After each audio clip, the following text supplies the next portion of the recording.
All right. All right, welcome everybody. It is 5:30 p.m. I call this meeting to order, 5:30. Let's do a quick roll call. I'll call on you all to make this go quicker because we have a lot of new faces joining us. So, Candace, could you start for us? Yes. Hi, I'm Candice Martinez Doan. I'm the Assistant Director for Leadership and Governance. I also serve as the primary SGA advisor. I use he, her, hers pronouns.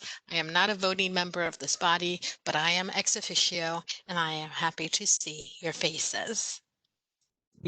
Thanks, Candace. B. Hello, everyone. My name is Beatrice Gutierrez Malagon. I use she, her pronouns. I am also not a voting member of this body, SGA Senate advisor. Thanks, B. Emmanuel.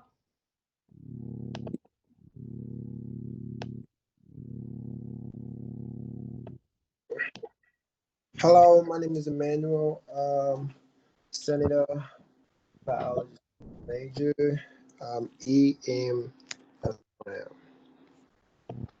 Great. Thanks, Emmanuel. Erica. Hi guys, my name is Erica. That's it. Thanks, Erica. Francesca.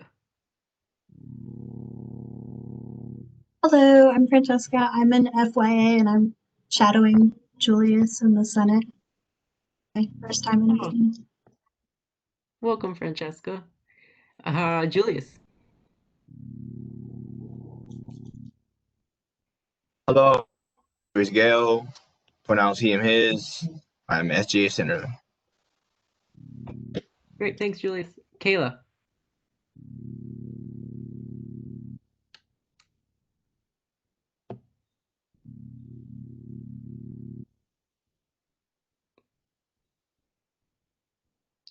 Is Kayla with us?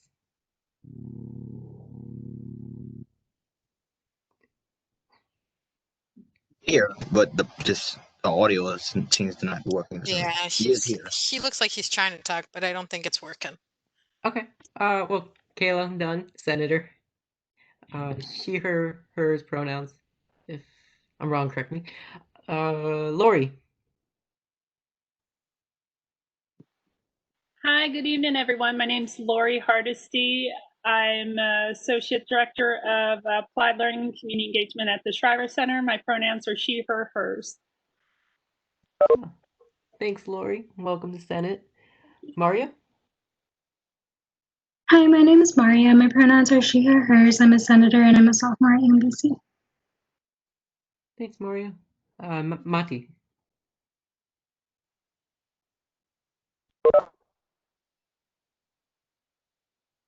Hello, can you guys hear me? Yes.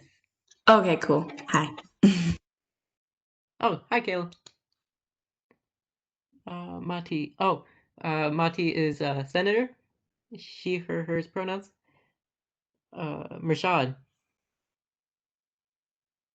Hi everyone, my name is Murshad Devon. I am a junior majoring in biology and physics at Repair track. I also have the privilege of serving as your SGA president, sorry, mind for it. Thanks, Rashad. Mena. Hi guys, I'm Menna. I'm a junior. My pronouns are she, hers, and I'm an SGA senator. Thanks, Mena. Nayla Benet. Hi, I'm Nayla Benet. I'm a sophomore and an SGA senator, and my pronouns are she, her, hers. Thanks, Nayla Benet. Patrick. Hi, my name is Patrick Reed. I serve as a senator for the SGA. My pronouns are he, him, his. Thanks, Patrick. Wangoy.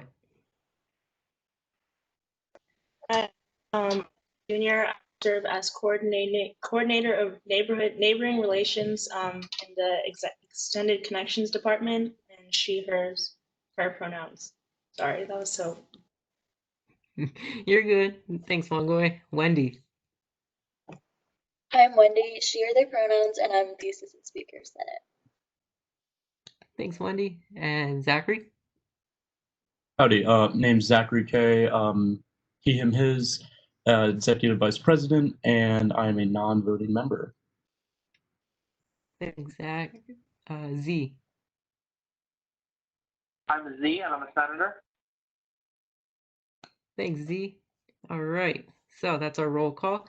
I'll quickly dive into our land acknowledgement. An adaptation from Dr. Lee, I believe. Yes, Dr. Jasmine Lee from the Director of Inclusive Excellence. So it states, related to our inclusive excellence, we would like to acknowledge that UMBC is built on the native tribal lands of the indigenous Piscataway Conoy tribes. We acknowledge the painful history of forced removal from this territory, honor their history as cultivators of this land, and respect the many diverse indigenous peoples still connected to this land on which we gather. Thank y'all for joining me on that. Okay.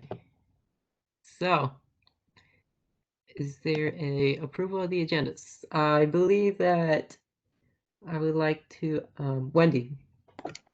I move to amend the agenda. To what? I would like to add a presentation for the MSCAC bill by Nivi Mariapan at 6:15 and community standards at 6:45. I'll send it in the chat. Okay. 6:15. Okay. So I'll put you down right here. And I believe there's a second from Maria seconded. Maria? Okay.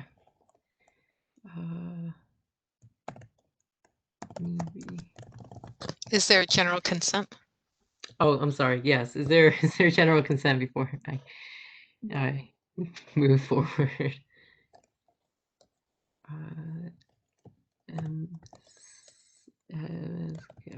Bill. Nay from Patrick Reed. And community standards. Bye.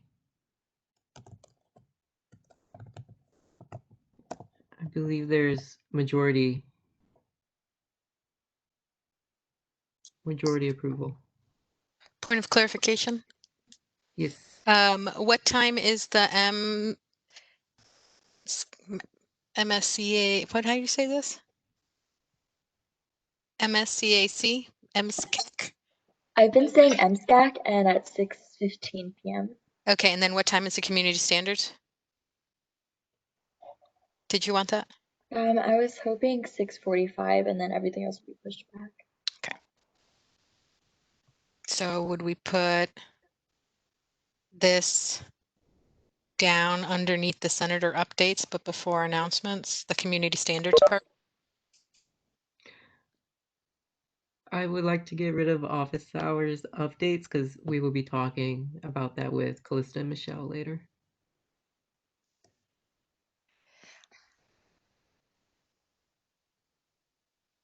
So do you want to move all of new business down and moves these things up?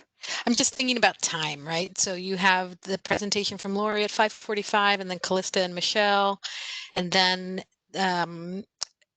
the bill presentation, and that would run till like 6. I don't know how long it would run. Is it going to be a half an hour? I wanted to put down half an hour just in case, but I don't expect it to last that long. Yeah. I wasn't sure of the timing. That's my point of clarification, right? So yeah, so if the timing all flows together, then yeah, so then all of the, okay, cool. Thank you. Okay. So I will delete this.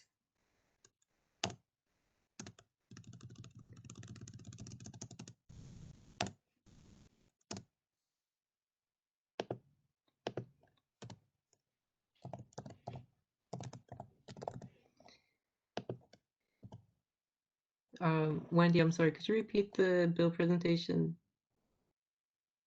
time? Thank you.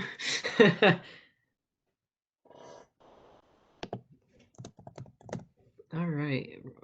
Robert's rule is always fun. And then we would push that back. Push these back by 7, right?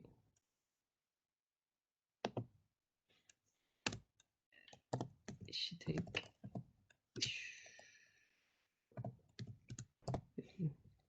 And then 7:20, 30. All right, cool. I move to approve the agenda. As amended. I move to approve the agenda as amended. Great, thanks. And we got a second on Naila Vinay. Is there general consent?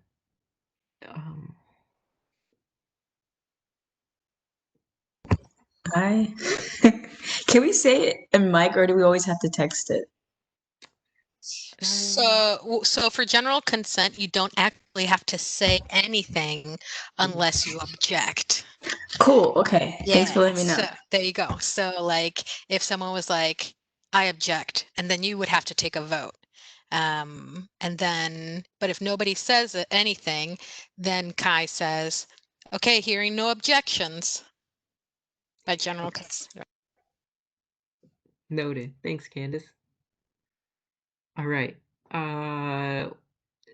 Okay, with that being said, we will look at the approval of the minutes from last week's meeting. I hope y'all had a chance to go over this at least once. Thank you so much to our wonderful secretary for doing their first ever minutes, I believe, right? So you did a wonderful job. So Thank you. Yeah. Move Thank you to so much, approve Eric. the minutes. Okay. Is there a second? There's a second from Maria. All right. With that squared away, welcome, Lori. Thank you so much for joining us here at Senate. You're here to tell us all about the new and fun, exciting things the Shriver Center has to offer. Thanks so much. I'm hoping I've got a puppy upstairs and 2 middle schoolers, so I'm hoping it'll be quiet enough. I appreciate being a part of this today. Actually, my colleague Emily, I think, met Wang Guy. Am I saying that correctly? Wangoy? Yeah. Wangoy. I'm not saying that correctly. I'm sorry. Wangoy at the community relations meeting a couple weeks ago, or a month ago, and I think the conversation started about connecting, and just want to appreciate the time and the chance to talk. I'm also a new professional staff senator for UMBC, so I have great respect for this group who's going above and beyond what you're already doing. And we're also in the process of different initiatives or committees. I'm on the research and space committee, and then also the staff development. I haven't had research space committee meetings yet, or I've been a part of yet. So for those who are new senators, how many new senators are there? How many would you guess? About seven. All right. So congratulations to the new senators. And congratulations to the returning wisdom of the returning members too. I just want to share a little bit about some things we're doing at the Shriver Center. So I represent, this is my 25th year at the Shriver Center. Well, actually connected with the Shriver Center. I worked for the Choice Program for 10 years out of, after I graduated from college, I went to Hopkins and was a psychology major, and stumbled upon the Choice Program. And for those who don't know the program, it's working to empower youth and families in communities, many who are systems involved. In 2006, I moved on campus to coordinate service learning and community engagement. I've been doing that. This is my, oh my gosh, what's the math? 15th year doing that. And I direct the Shriver Living Learning Community, the France Merrick Scholars Program, and the 096 Community Service and Learning Practicum. And there are a lot of names and faces I recognize. So it's really exciting to see folks involved, continuing to be involved. We are, it's such an unusual time. It really is. And again, kudos to all for being engaged. It is, we just finished our prac enrollment, and we have almost think when it comes down about 350 placements this fall, which a number of those include different peer mentoring and support. A number of them, I would say 99% of them are virtual, and there's maybe one or two that are in person. But some of those challenges at UMBC and really trying to be careful about health and safety, public safety, for those that are in person, had to go through a approval process. So there are a number of on-campus, off-campus course approval committees, and really working to make sure folks are being as safe as possible. So in this fall period, in this short period, we're also working with a couple schools and communities to see how we can support them to the best of our ability, whether that's doing some small pod support in the schools, whether that's doing that in a community center through a local church. So there's a lot of logistics to keep in mind. There are a lot of systems and different stakeholders that are in place to make sure that timing works, that needs are met, that resources, especially PPE, that steps are being taken, that folks are being safe. So everything right now just is taking longer, and like time is such an unusual thing right now. You know, we're coming up on almost 7 months since we had that like timeout, go home for spring break, and here we are. And like 1 minute, that seems so long ago, and in some ways it feels like we're kind of like churning our wheels a little bit in quicksand. But I've been working hard and with partners to do the best we can to help identify their needs and prioritize those needs.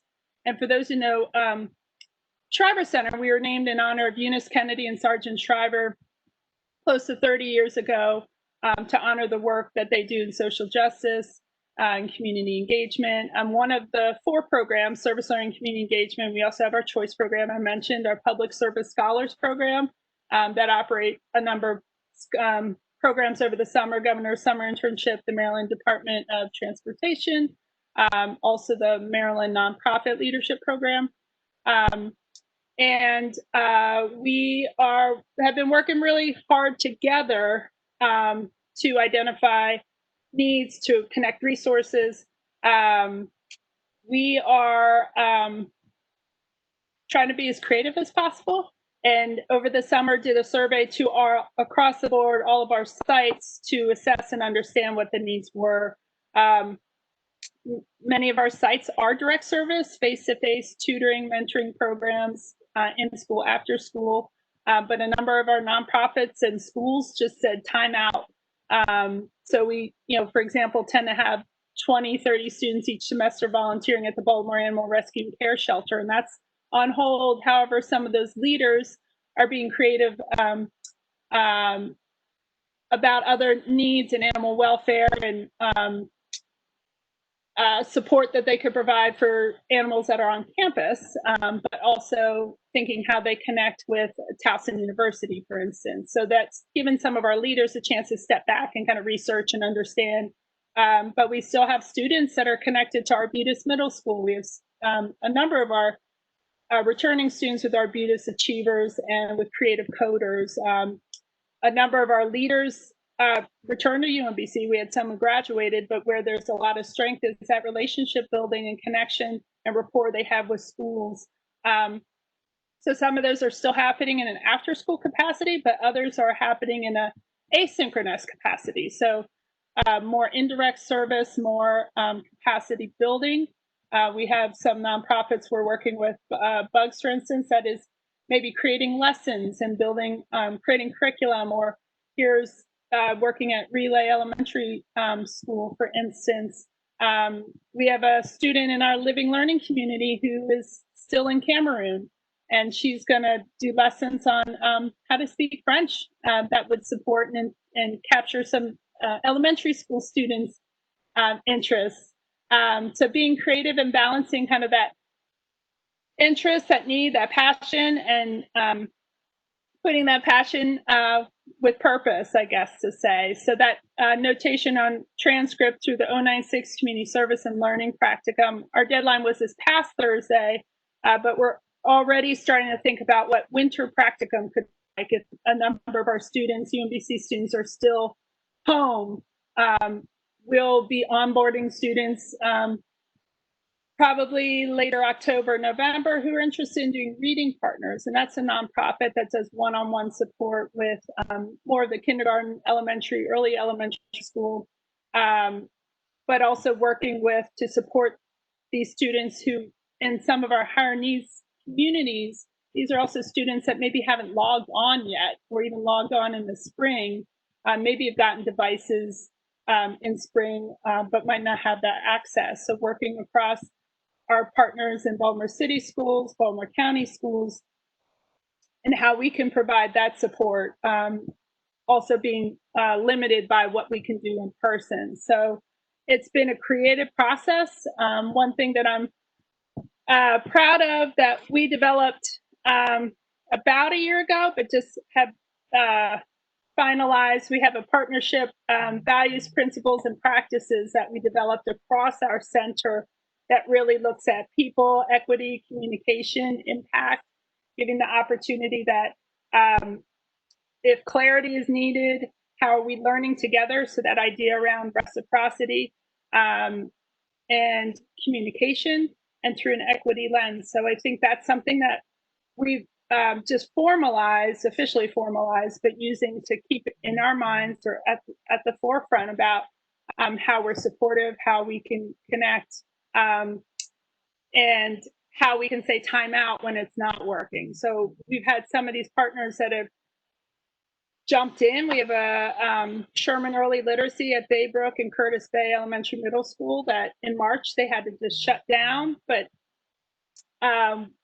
we've had enough time, and through this remote time was the first opportunity that we had for all of the UMBC students that are volunteering to meet with their teacher mentors that, you know, in a face-to-face time was just really hard to manage. So the opportunity to connect with those teachers and through UMBC students to kind of bring in that extra excitement, that extra break, that extra virtual eyes in the classroom or for breakout sessions, but then also trying to balance out how to do that in a way that is productive and also safe. So we're working across, and again, trying to be as creative as possible, but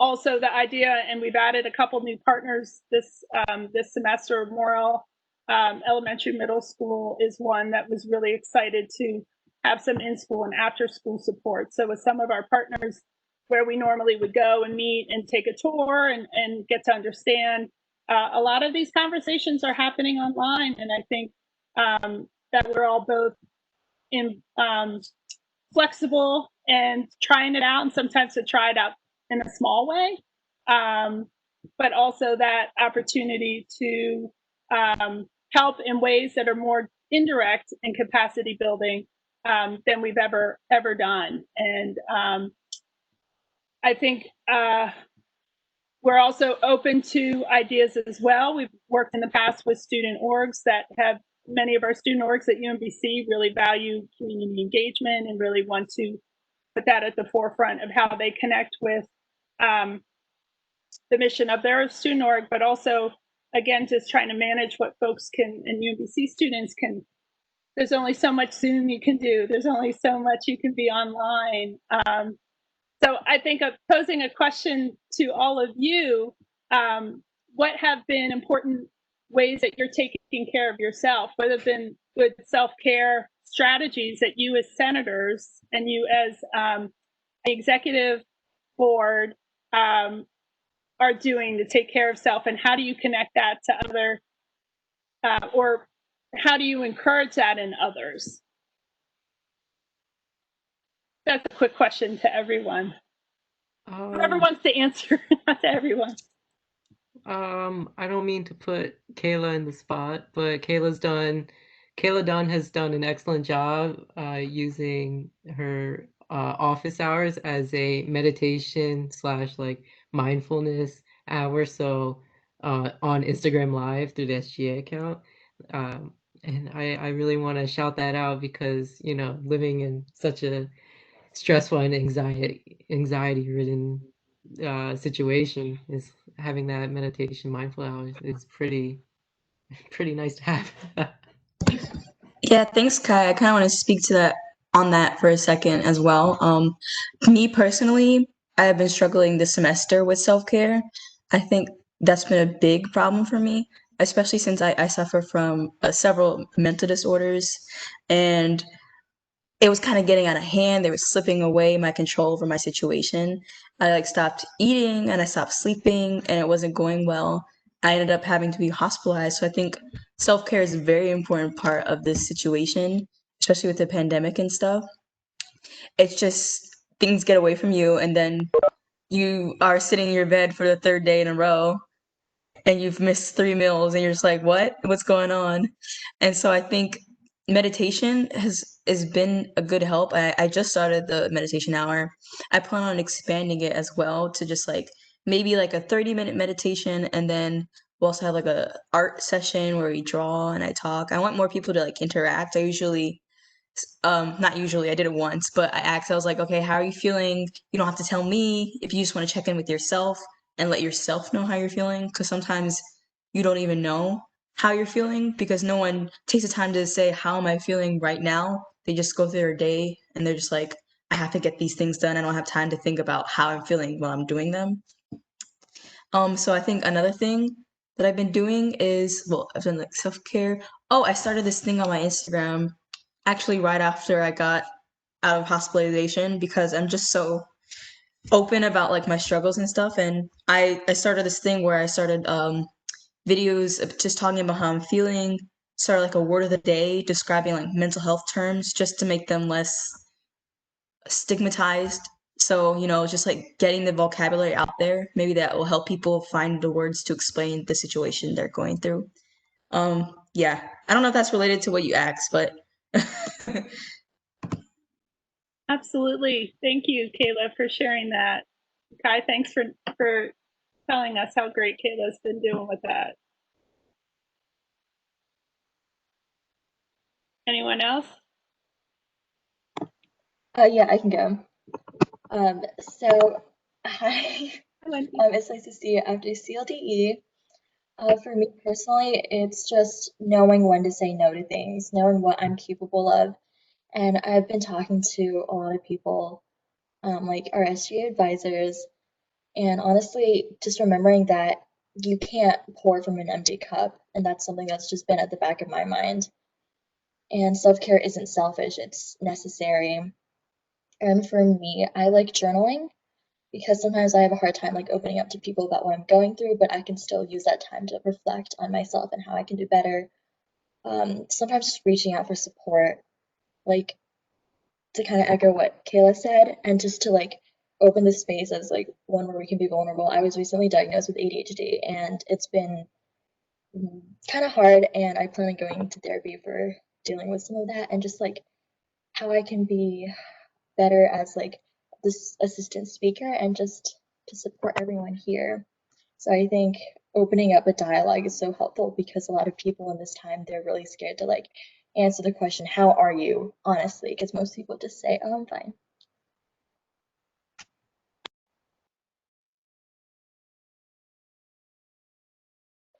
Wendy, thanks for sharing that.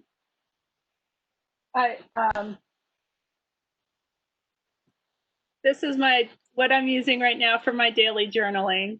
And I know I'm off a little bit when I wake up and I don't do, and it might even just be 5 minutes or 10 minutes, but meditation.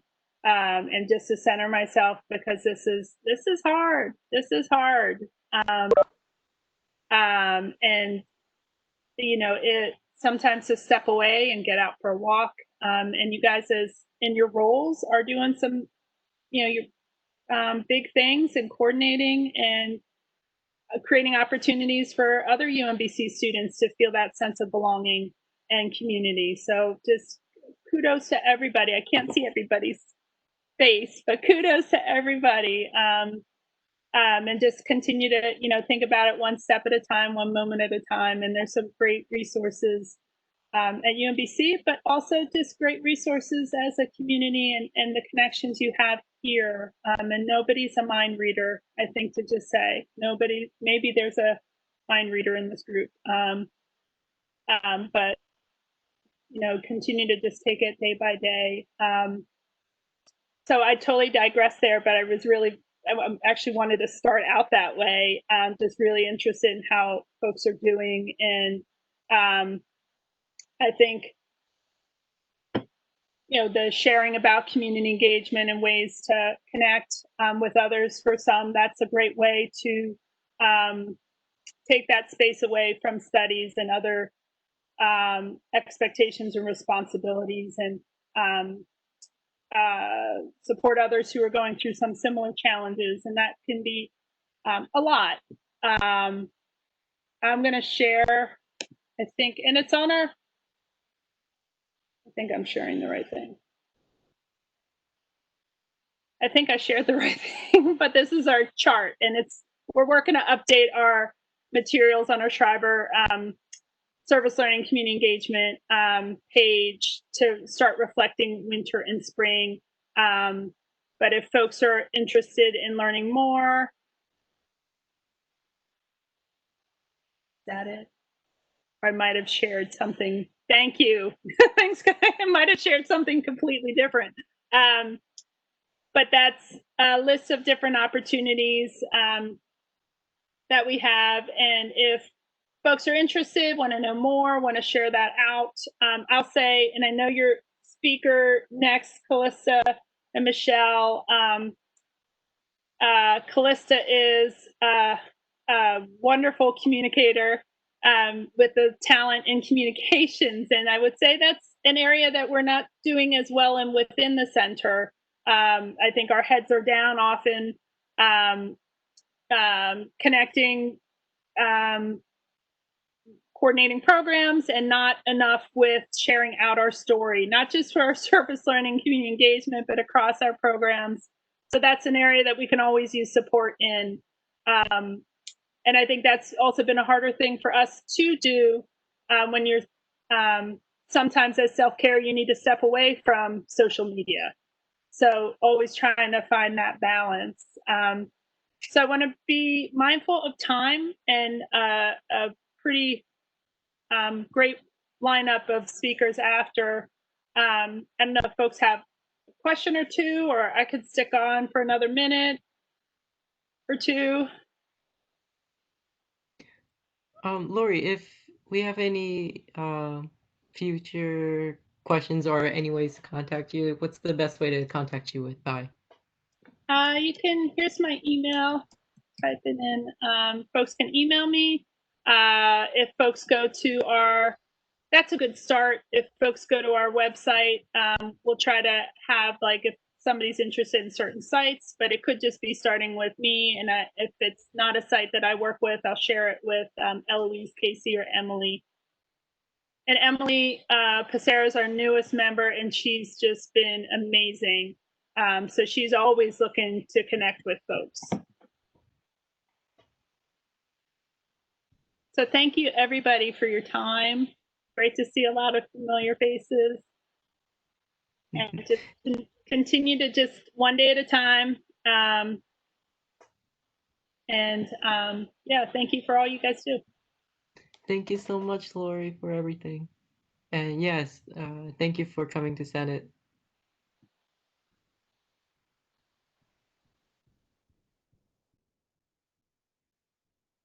Yeah, thank you so much. Okay. So up next, if there's anything else that anyone wants to add before we move on to our next agenda item. Hold now, forever hold your peace. If not, we can move on to our next presentation with Callista Michelle. Hey y'all, are y'all in this call yet? Hello, can you all hear me? Yes, hi Callista. Thank you so much for having Michelle on here. I didn't know if Michelle wanted to say hi. Of course. Um, Long time no see. Thanks for having me. I just came here to support Calista and give my input as well. Awesome. So many of you all know us. I'm the director of communications. Michelle is the associate director. So basically, we wanted to open up this time to have a little bit of a conversation of things that we've been noticing on our end, especially from our communications department. The first thing we wanted to talk about was the senator office hours. And then later we wanted to address like SRCs a little bit more. But for the senator office hours, Michelle and I became more aware of people, especially senators. There are not a lot of students engaging with the senators within their WebEx spaces, within like Instagram Live that I've been noticing. And I know I just talked with Mershad earlier today that it's like within our constitution that senators must have office hours.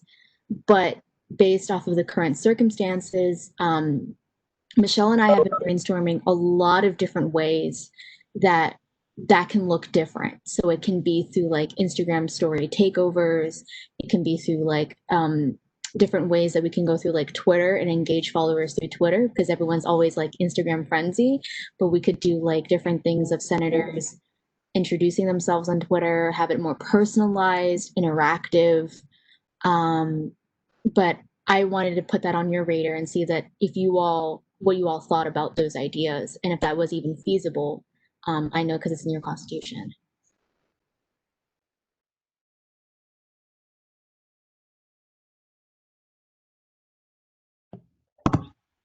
Hello? Hi. Oh, can I say something? I don't know if is Yeah, it open floor? Okay. Well, I was seeing some issues as well with my club. I'm the president of musical theater club, and we're just not getting the same amount of like interaction.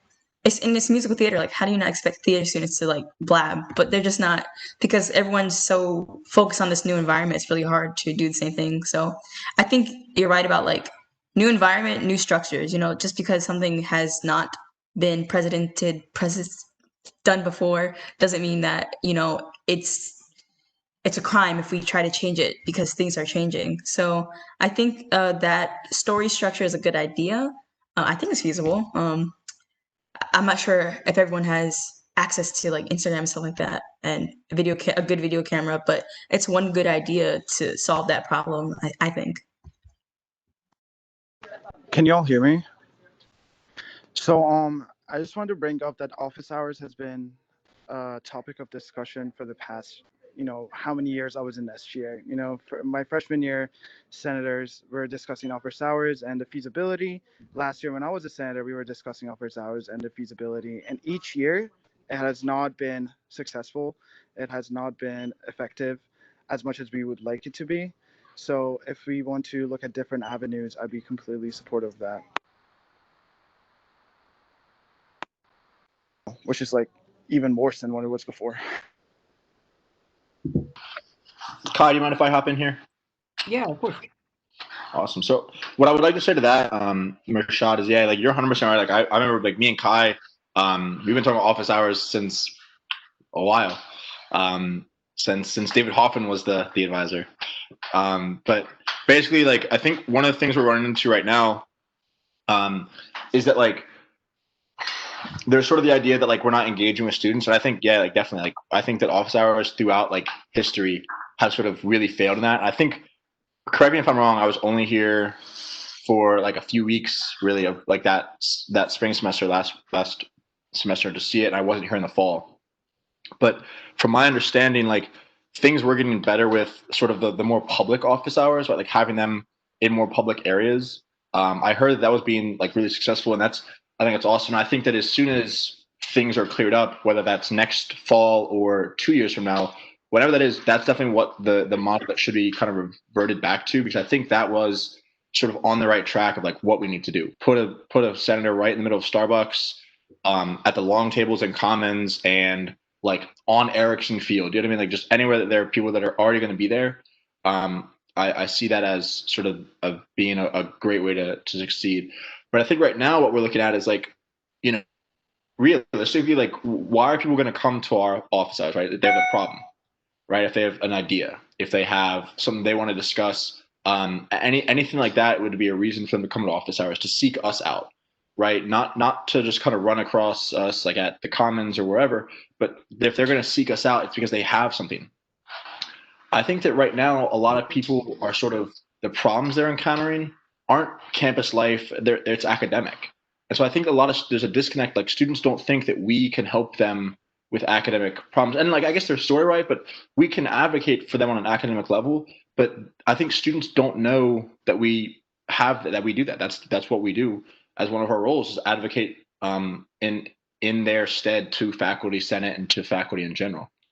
And so I think if we're going to have any discussion about like advertising office hours, we also need to make sure that we're advertising like that right now, students are struggling academically, and that we can help with that. We can advocate for that. We can say, you shouldn't be asked to or required to have your webcam on during class. Like that's something that we can advocate for.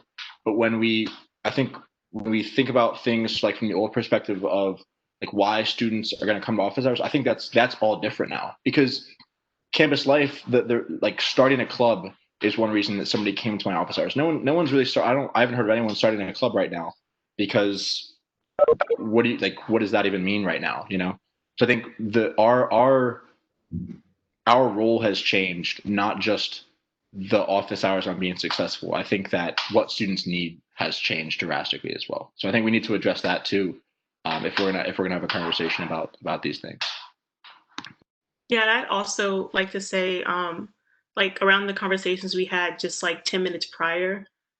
I mean, I don't mean this in like a harsh way, but students really just aren't thinking about SGA office hours. Students really are trying to just turn their assignments in on time, trying to just like stay awake on the computer. Like no one's really thinking, oh, I have some free time on Wednesday, let's stop by office hours.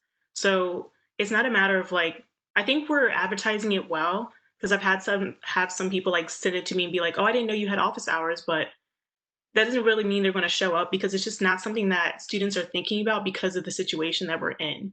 So I mean, we should try our best, obviously, but we have to be like realistic about who's really going to come and like is there a reason for them to come right now. I'm actually glad you brought that up because I was just talking to Calista about this. I know that some of you guys are using WebEx for your office hours, and even that's like an extra step that the students have to go through to reach you guys for your office hours. But I was one platform that you guys use, and honestly, I probably would recommend using IG Live through the SGA account just because like they might already be on Instagram, so they don't have to take that extra step to like go to the WebEx login and do all that stuff. If they're on Instagram, like it's right there. They can just join in, hop in really quick, and just jump out when they need to. So that's just another thing to consider as well.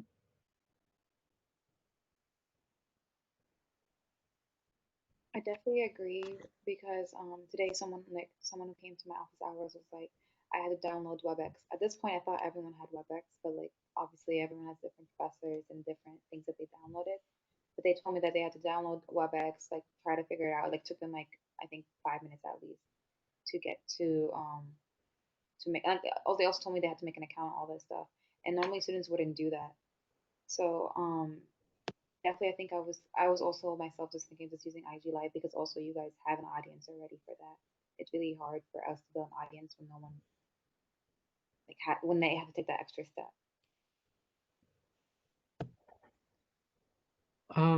Okay. Before we go any further, I realize that it's almost 6:15. I'm gonna do the Jared Richard way. And would you all like to vote on extending this discussion for another extra 5 minutes?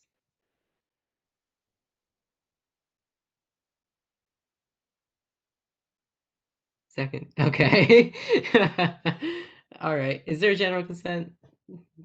Sure. Okay. Yes. Okay. So yeah, I want to reiterate what Michelle and what Calista said earlier about the Instagram Live takeover. I think that's a great idea where students can, like, if you have like a question thing, they'll just type in a question. You can respond to that like said question, and they'll be on the story anyways. And that's a form of outreach that really benefits, especially the usage of social media, because I think that's all we can do right now, other than maybe planning for events, but online events, anyways. But yeah, I second what Michelle and Callista say about that. Is there any other opinions? I just wanted to say that I know we're short on time, so whenever you all want to talk either on your own time or next week, just to brainstorm some ideas of what could be better than office hours in terms of if you want to keep them or not, and whether you want to change that constitution, and just let us know because this is just something that we've been noticing, and we want to make sure that all of your time is used well and you get to connect with all these students.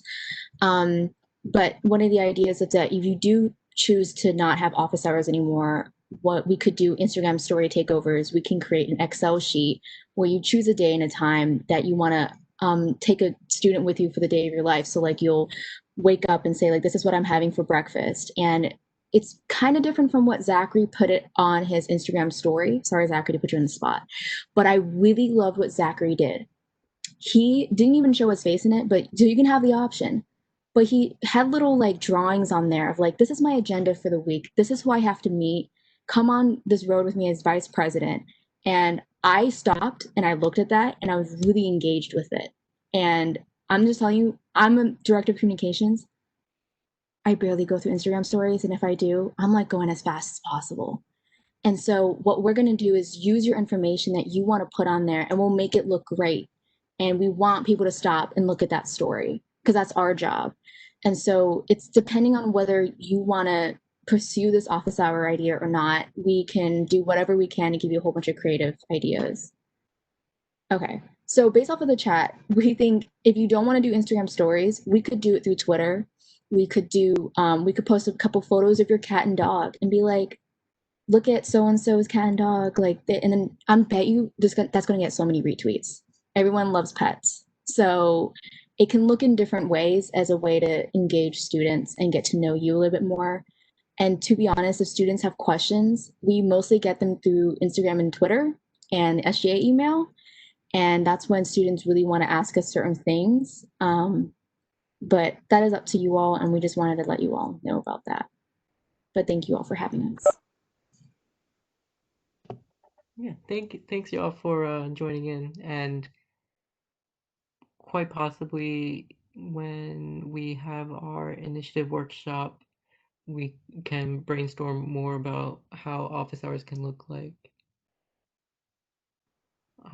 Office hours has always been a big struggle in terms of structure, especially in the online format. So yeah. Before I go, can I get the contact of who leads SRCs? SRCs, that would be Wendy. Wendy, okay. I'll reach out to you, Wendy, about that. But thank you all. All right, thank you both for coming. You're always welcome to stay. Okay, if there's any more discussion points to be made, hold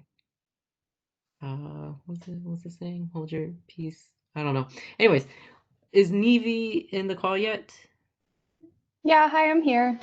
Hi, welcome to Senate. Hello. I was told that you have a bill presentation for us. Yeah, so I don't know how much you guys know about MSCAC.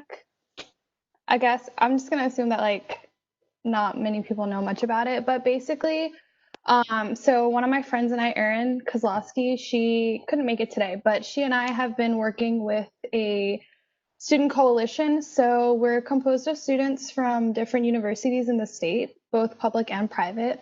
And we're trying to pass a carbon neutrality bill for Maryland public universities. And so we're just trying to get support from student government organizations, and we're just trying to get support from student groups. So we talked to Wendy last week, and she said that we should come and talk to you guys and sort of talk about our bill. So I just wanted to sort of talk about that. I have like a flyer. I don't know if like I should put the link in or like if I should like share my screen or whatever, but it has like basically an outline of who we are and like our bill outline, and it's basically just like a little bit of information that goes a little bit more in depth as to what our organization does, our goals, and who we're composed of.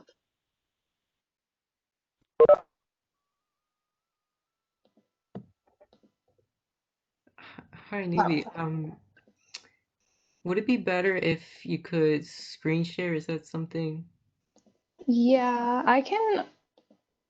Yeah, well, let me first put the link in. Let me see if that works for you guys to view it. Okay. I have the link in there. And I can also share my screen if you want. If you would think that would be better for your presentation, then by all means. Okay. Okay. Sorry, I'm trying to like figure out how to use WebEx still. It do be a struggle. Oh, okay. Sorry about that then.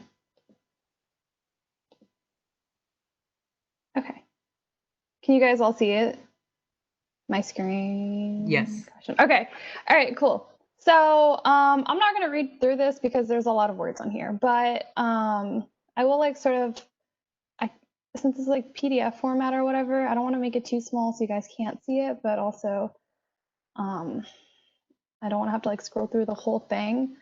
So we have an official sponsor, Delegate Jared Solomon, and so we've been working with him to try to like figure out basically on the more like legislative side how we're going to get this bill passed, and we're still like starting with our lobbying. Right now we're in the process of mostly just figuring out the language for a bill and actually like sitting down and writing it, but right now, what another like important sort of thing that we're doing is talking to the student government associations and different organizations to try to get letters of support.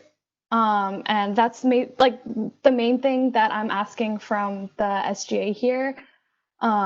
Just like seeing if you guys would be willing to write a letter of support, supporting what our bill is and saying that you guys support what we're trying to pass.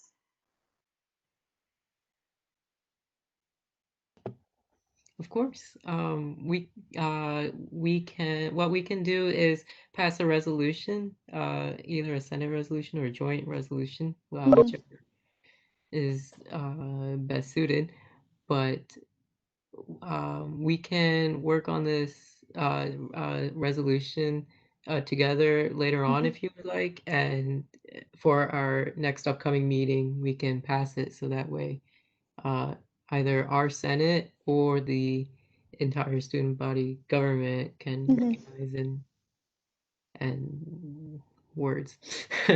But yes, I am in love with what you have put together here.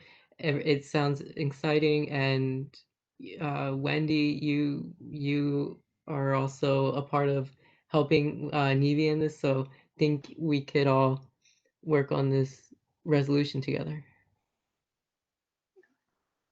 I have a question. Yes. So in part of this, are you asking for SGA to also financially support this, or I would like? No, so we are just asking for like letters of support. We're not asking for financial support. Yeah. This is just like because we're all, oh, sorry. No, I was just gonna say not that like that would draw a line or anything. I'm just wondering if that like you needed more like No. from SGA. So we're like since we're like an entirely student-run coalition, we're trying to like gain more support from like student organizations, because like our main sort of strength in this bill is that we're like a student initiative and we're led by students, and we're trying to show that like because like universities, and that's why we are focusing on universities, because they always want to set the precedents, and they are like such a big part of Maryland, and so universities taking this step, we think is going to be really important towards really making a positive impact in reducing carbon emissions. Yeah, definitely.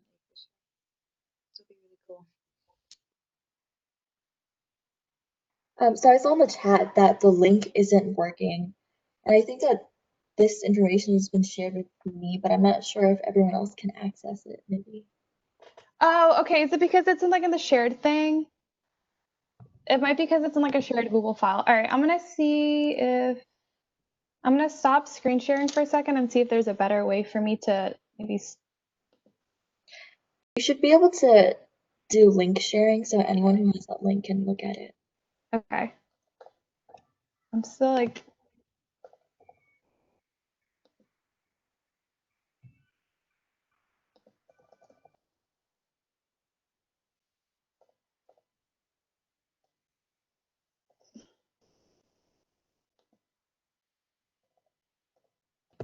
Sorry about that, y'all.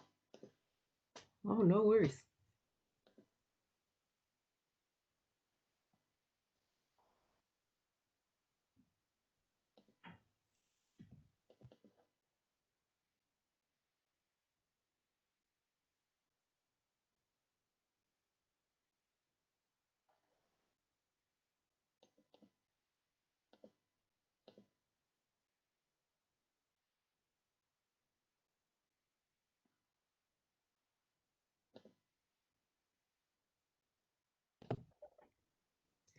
Yeah, Nevi, later this week, we can set up a meeting together and creating this, authoring this letter of support or resolution.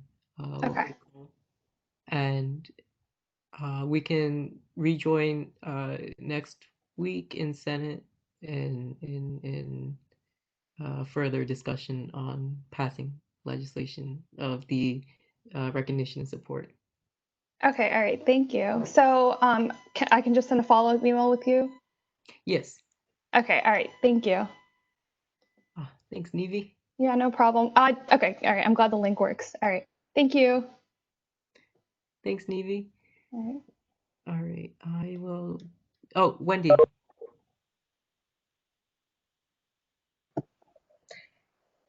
Okay, so looks like we're a little bit early, but the next item on the agenda was community standards.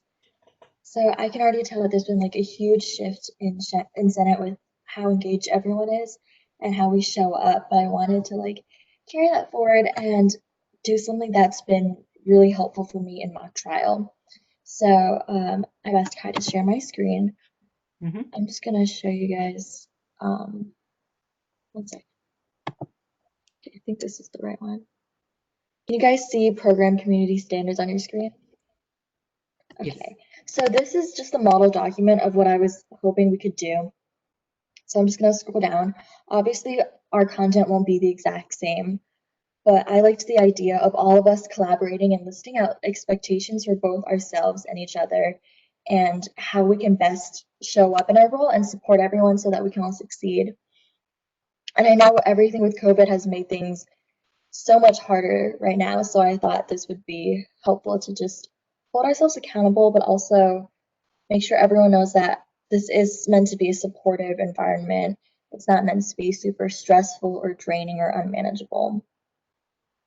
So this is just an example. And Kai was kind enough to make a program community standards, right? Wrong one. There we go. So this is the one that I was thinking of using for Senate. And does anyone have any questions for what the purpose of this is or what it's meant to look like before it passes back to Kai? Do we not already have a list of community standards? I don't know. We have a list of requirements that everyone's supposed to do, and that's in your hire letter. But I wanted to be more specific, especially since we have to adapt to a virtual format.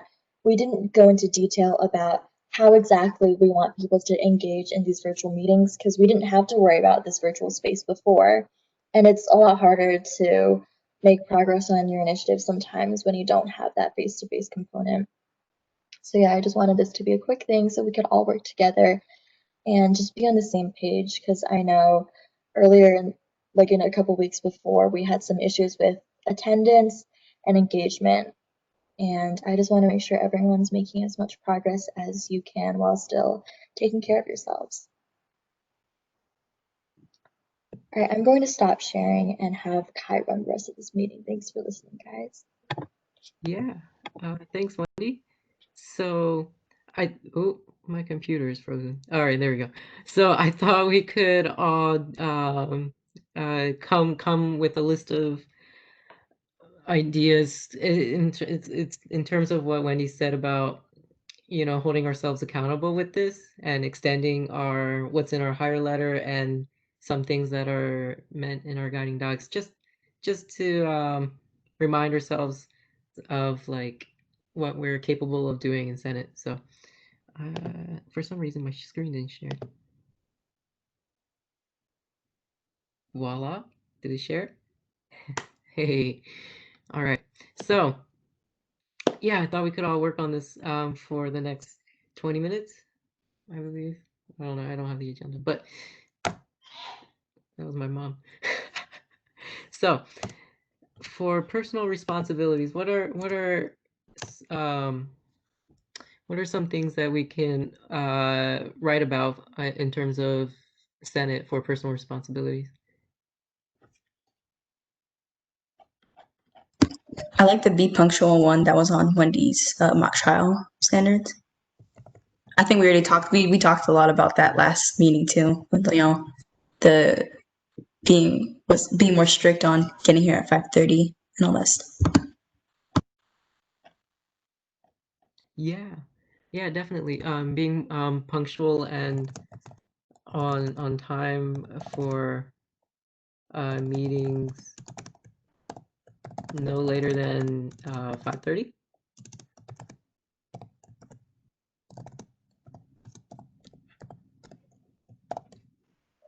Kai, if you want me to type while you ask people questions, I can do that, so you're not multitasking. Yes, please. Thank you. Plus, I'm a slow typer. Wendy, you're a fast typer. All right. Yeah, so something that I also noticed is what you mentioned earlier about understanding what you're capable of and how much you can do. I don't know how to put that into words, but be aware of like your capabilities. Don't overdo yourself.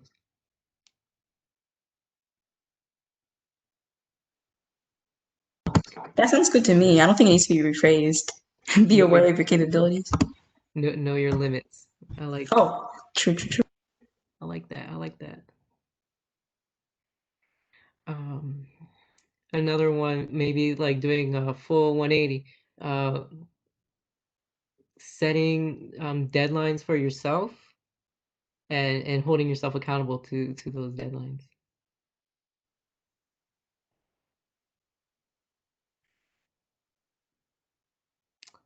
Anybody else wanna? This is open to the floor, so y'all are welcome to jump in. Can you hear me? Hi. Yes. Oh, sorry. Um,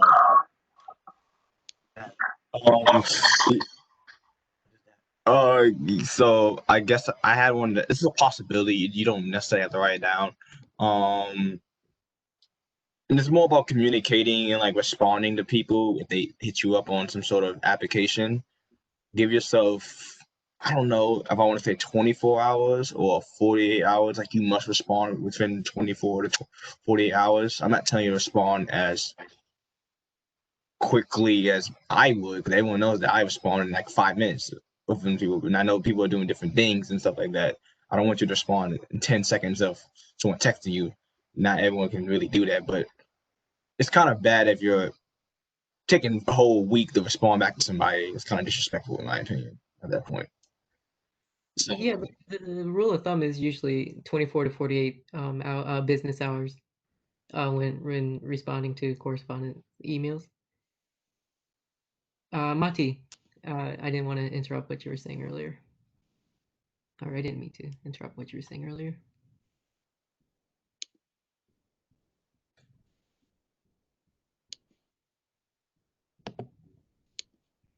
Oh, let me open up the chat here.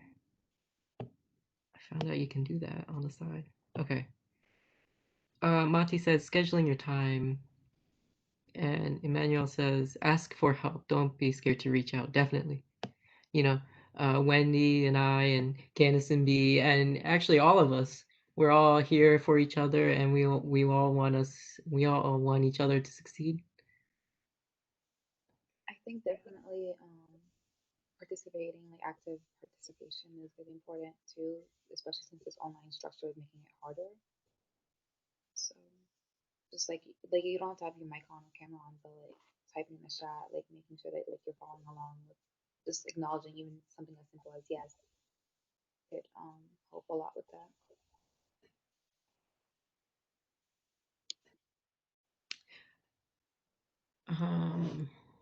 Another thing. Am I going too fast? I don't know. I have a lot of ideas. Another thing I had in mind was, you know, I love SGA to the bottom of my heart, but prioritize your schoolwork first. You know, academics is always first, and then SGA can come second. So we're all very understanding. So if you have like an exam that's like is really stressing you out and you're like not all mentally there, just talk to us. Reach out, ask for help. And we'll definitely we're always there for each other. So that's like a two-in-one combo right there. I don't know if this would be more personal or interpersonal, probably interpersonal, but something I noticed when I was like shadowing as an FYA last semester was that I remember each senator was responsible for updating everybody with like during the senator updates about initiatives at the end of like every Senate meeting every Monday. So maybe like just making sure, kind of going off of what Julius just mentioned, like making sure that communication is also very transparent in the meetings themselves. And so like it's not like somebody's talking and everybody is like kind of lost as to what they're doing, and making sure that like everybody's in the loop and paying attention to other people as well.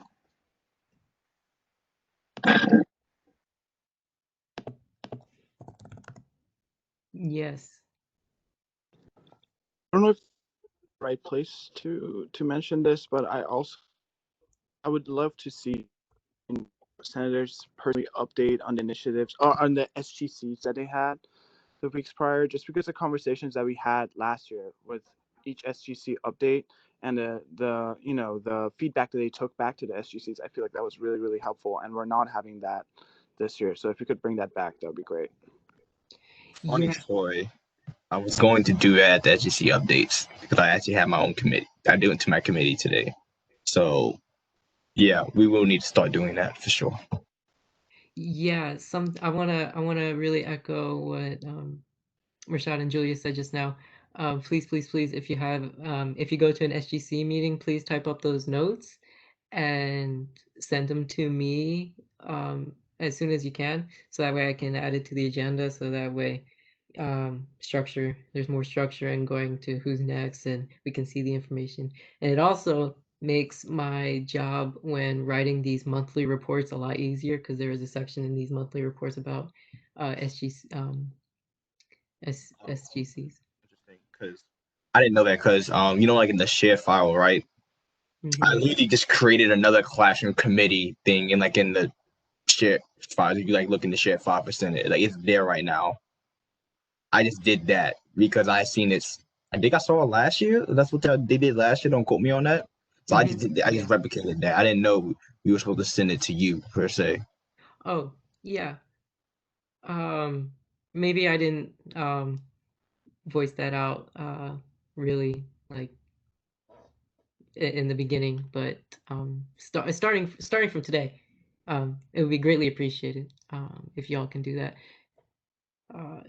I understand that sometimes you'll forget, because I've done that myself, but yeah.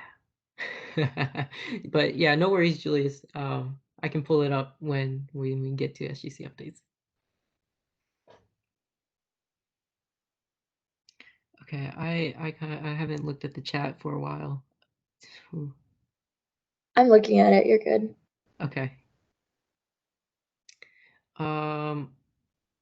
Yes. So I don't know if we already wrote this down or not, but really upholding your duties in terms of like commitments as a senator in these roles, like making sure you're going to your SGCs, filling out your SRC reports, going to your bi-weekly meetings with B, going through your deadlines for your initiatives, so that way you have something new to report every week.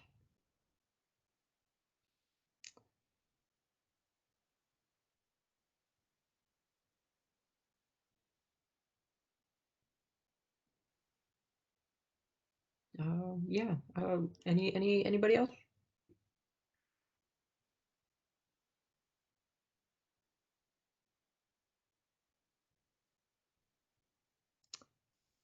Yes, so I think it's majority like just communication is just key in this. And yeah, we're always here for each other, and I just want all of us to succeed and actually achieving what we can do as senators, extending outside of initiatives itself, right? So I'm glad that we were able to do this kind of early in the process. I mean, October just started, but this whole like online transition is so new, so we gotta we're all like kind of winging it in this new environment of online world.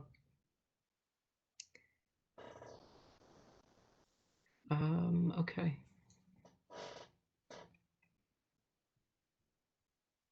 Oh, Mena says, always being respectful. Yes. Please, please, please, let's be all respectful to each other. We're all family. I think all is my family, so. Erica says, maybe getting verbal confirmations from Senate when presentations occur, so it doesn't feel like only 2 or 3 people are paying attention. Something I learned from my greatest mentor, David Hoffman, is that body language is one of the keys to being an active listener. So just every now and then just going, yeah, I agree with you. Or if you don't agree with something, like, "No," like kind of showing that out there so that way not only the presenter um, doesn't feel like, oh gosh, nobody's listening or caring about me, but it shows that you're actually tuning in and understanding what they're saying. So yes, thank you, Erica, for that.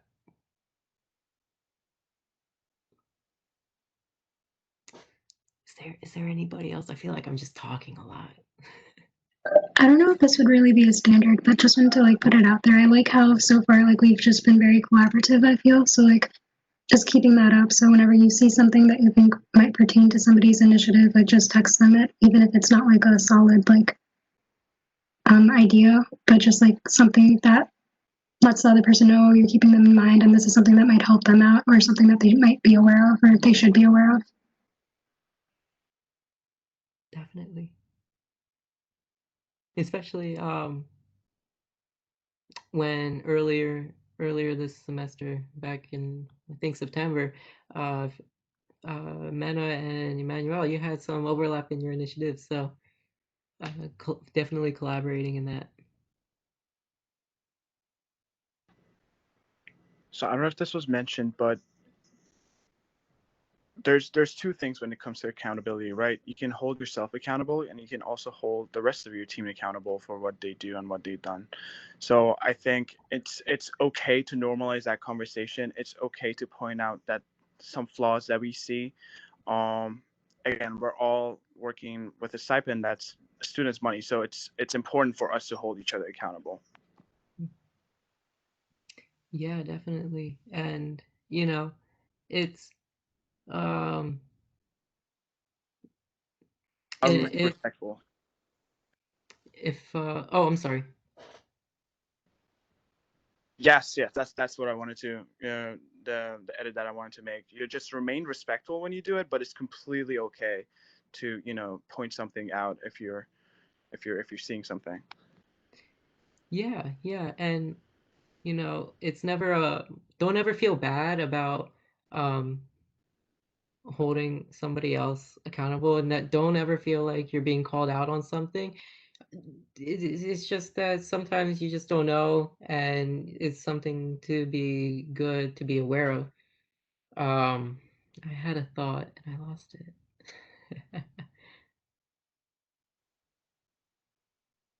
It'll come back to me. Me. um Oh, yes, yes, I remember now. It's okay to make mistakes. I made plenty of mistakes, and it's only October 5th. So, it's okay to make mistakes. Don't ever feel like you're always like under scrutiny, like, oh my gosh, I effed up. Oh Kai, goodness. Like, no. So it's okay to make mistakes. Yes, Julius. I'm pretty sure Cam's is trying to talk. Oh, Candace, sorry. Oh, was that me for a call on me? Okay. I Yeah. thought it was like I thought it was like a me too kind of thing. Okay. No, I was trying to get recognized by the chair. Okay. Sorry, Candace. No, you're fine. You're fine. Um, so I wanna signal boost what B put in the chat about calling in versus calling out when we're holding each other accountable. Um, because we should be doing that so for the betterment of people and for because we care about one another, and we want each other to be our best selves, and so sometimes doing that in a public forum can be embarrassing, and then people may not hear what you're trying to actually provide them feedback for. And so just to be cognizant of how you are providing feedback, um, because if you are doing it from a place of care and concern for someone, it should be done in a way that people can hear you versus being done in a way so that people see you doing the feedback. Do you see what I'm saying there and what B is trying to say? Um, I think the other thing, so I want to say thank you to B for bringing that to the consciousness. And then I also want to make sure that when we are seeing something happening or not happening, that we are remembering that we are whole people living through a global, we're recording, right? Living through a global effing pandemic. That we all are managing many things. Some of us shared bravely what some of those things are that we're managing, right? And I want to recognize and lift that up. Thank you for sharing bravely today, um, both Kayla and Wendy, in particular, um, and that we may not know the whole picture of what someone is um, managing right now. And I always think one of the first questions we should ask someone before we go into, well, you're not doing this or you're not doing that, is, are you okay? Is everything okay? Because I know that you said that this was important, and I know, and it looks like it's slipping. How can I help? Right? Because I think it's important to recognize, is someone okay, right? Is something making it so that is something in, to ask the question, right? Because if we're all honest, many of us are not okay right now. And some of us are leaning into being really productive and being really project oriented and being really tasky because it brings us a sense of control. And some of us are not. And all of that is okay as long as we're trying our hardest and our best. And so I think it is wonderful to call each other in and say, hey, we recognize that maybe we could be doing things a little bit better. And here are the things that we want to hold each other to. And I hope that you show each other grace and extend the grace that you yourself would want to be given.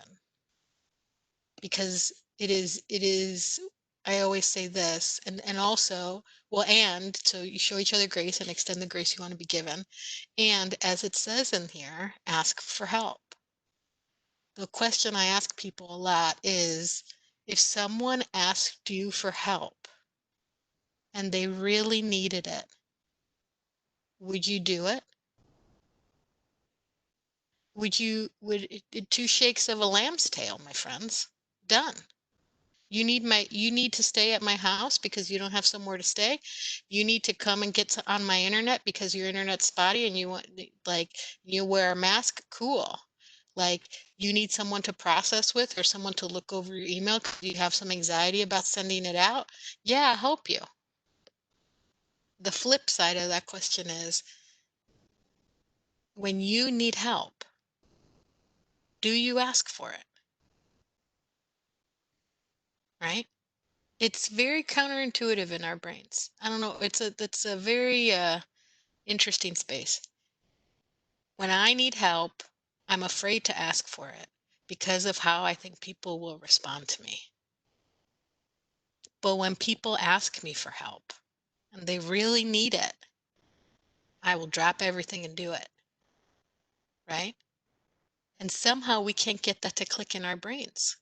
We're so oftentimes afraid to ask for help, but we are more than happy to give it.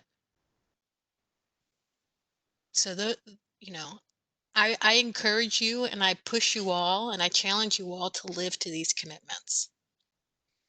And on the back side of this virtual paper, I ask you to write to yourself to give each other grace and to extend the grace that you want to be given, to ask for help, to offer help, and to always start the conversation of when you're calling someone in. Are you okay?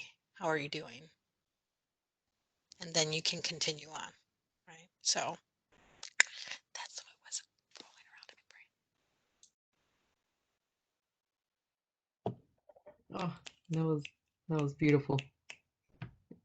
See, Emmanuel even says it was beautiful. That was beautifully put. Thank you, Candice, so much. I don't know how I can come like stack up against that. Yeah. And again, this document is I put this in the folder. I think it's in the initiatives folder for Senate. So it's a great thing to look at every once in a while in terms of like what this community space is all about, especially. So is there anything anybody else would like to add? I just want to add that if anyone ever feels that these community standards aren't being met in whatever way, please let someone know.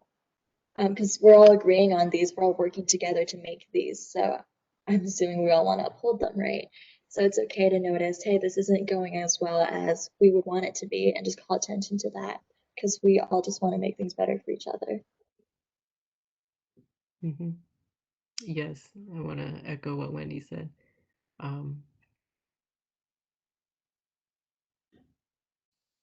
You can go to literally anybody here. We're all here for you, and whoever you're most comfortable talking to, that's your go-to person. I mean, there you go. Okay, all right. If there's anything anybody else wants to add next, we can finish this document up. Hold now, forever. Hold, I don't remember how this thing. Speak now or forever hold your peace. Speak now or forever hold your peace. Thank you. Kayla's been to some weddings, I see. Wait, that's a wedding thing? Yes. Oh my goodness. Officiants say that, says if there's anyone who's like objects to the wedding because they know Right. dirty secrets or something. Okay, I'm going to stop. This is recorded. Right. I remember that scene from Shrek because he missed it. Okay. All right. So if yeah, this is great. Thank you all so much for contributing to this. Um, you know, working together on this is something that kind of it has more power to it when we all work together on this kind of thing together. So thank you all for sharing some things and details. Candace is going like, yeah. I'm not at my house right now, and so I miss my cats, and I saw Beast cat. Oh, cats. I'm allergic to them. All right. Oh, Z put in a good comment. Okay. So, all right. Thank you all so much for all this. This was really helpful. And thank you, Wendy, for typing this. You're a great fast typer and you're a wonderful human being. Okay. So we will now move on to our next item on the agenda. That ain't it. Here it is. Okay, initiative. Initiatives update. All right. I forgot who's first on this list. And you know, one amazing gateway, right? So while this thing loads, I want to reiterate our initiative workshop that we're holding this week. And please fill out that when to meet that Wendy sent out earlier about times. B, if you don't mind leading this workshop, do you mind leading this workshop? Yes. Okay. Thank you so much, B. B has like a lot more experience and is better at speaking coherently than me. So, so thank you so much, B, for holding this workshop. Okay. So don't feel pressured or anything, because we'll get the gears rolling for the during this workshop. But in the time being, are there any majorly updates for this weekly initiative updates? I'll go down the list. Julius, you're first. Yes. What's her name? Miss Holly got in back contact with me. I'm looking at my phone real quick for the email, and the email was more or less just her saying, basically they couldn't really, they don't, the information I wanted, she really couldn't, they don't have that information per se. And then she recommended I talk to the assistant vice provost of academic advising, Ken Barron. Yeah, and then she also said like she's some other guy is gonna help me by the name of Arthur Bezwalda. I don't even know who that is. Um, so yeah, I had gotten this. I think I had literally gotten this like today, and then I kind of like in the individual initiative, I said it was completed, but I forgot to change it in the weekly updates because I was thinking about I forgot to do that. Other initiative updates. I mean, we'll have to see. Really, I mean, like I said, I'll start working on a proposal. I'm really waiting to see what that survey looks like from B, so I can really inform. Have more research to go to admin and at this point, Mr. Dr. Barron as well. So that's what I'm waiting for at this point. Yeah, Julius, I know you're working on a lot. You're making great strides. One quick question. Are you still interested in carrying out the menstrual product initiative, or do you want to focus on your thing right now? Oh no. My thing is the whole one YouTube 2 free year process. Yeah, give me something else to do in the meantime. Yes, I will certainly help you with that because this journey gonna be taking forever. God knows how long this is gonna take. So yes, I like that something else to do in between so I can constantly update my weekly initiatives or something. Okay, I'll add you to our group chat. Okay, so Emmanuel, you're up next. Hey, so I'm thinking of changing my initiative at this point. So I'm actually working on something new. Actually, So basically, next meeting, definitely gonna have something. I reached out to Gary. Still, I haven't get a response yet. So yeah, that's where I'm at. Yeah, and this upcoming week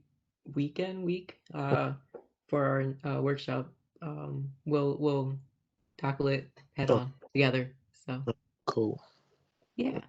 Okay, so Wendy, you said you'll type in the chat I saw earlier. Unless you're here. Yeah, I'm here. I just sent the one to meet link in the chat, by the way. So I typed that. You guys probably already know that I met with Aaron Koslowski, ignore the and in that message, and Nivi, who presented the MSCAC bill earlier. And we're currently setting up another meeting so that we can make a JR and hopefully get support from other senates too. Yeah. Wendy, were you included with this follow-up email? I think so, but I will check. Okay. If not, just let me know and I'll get you connected. Mati.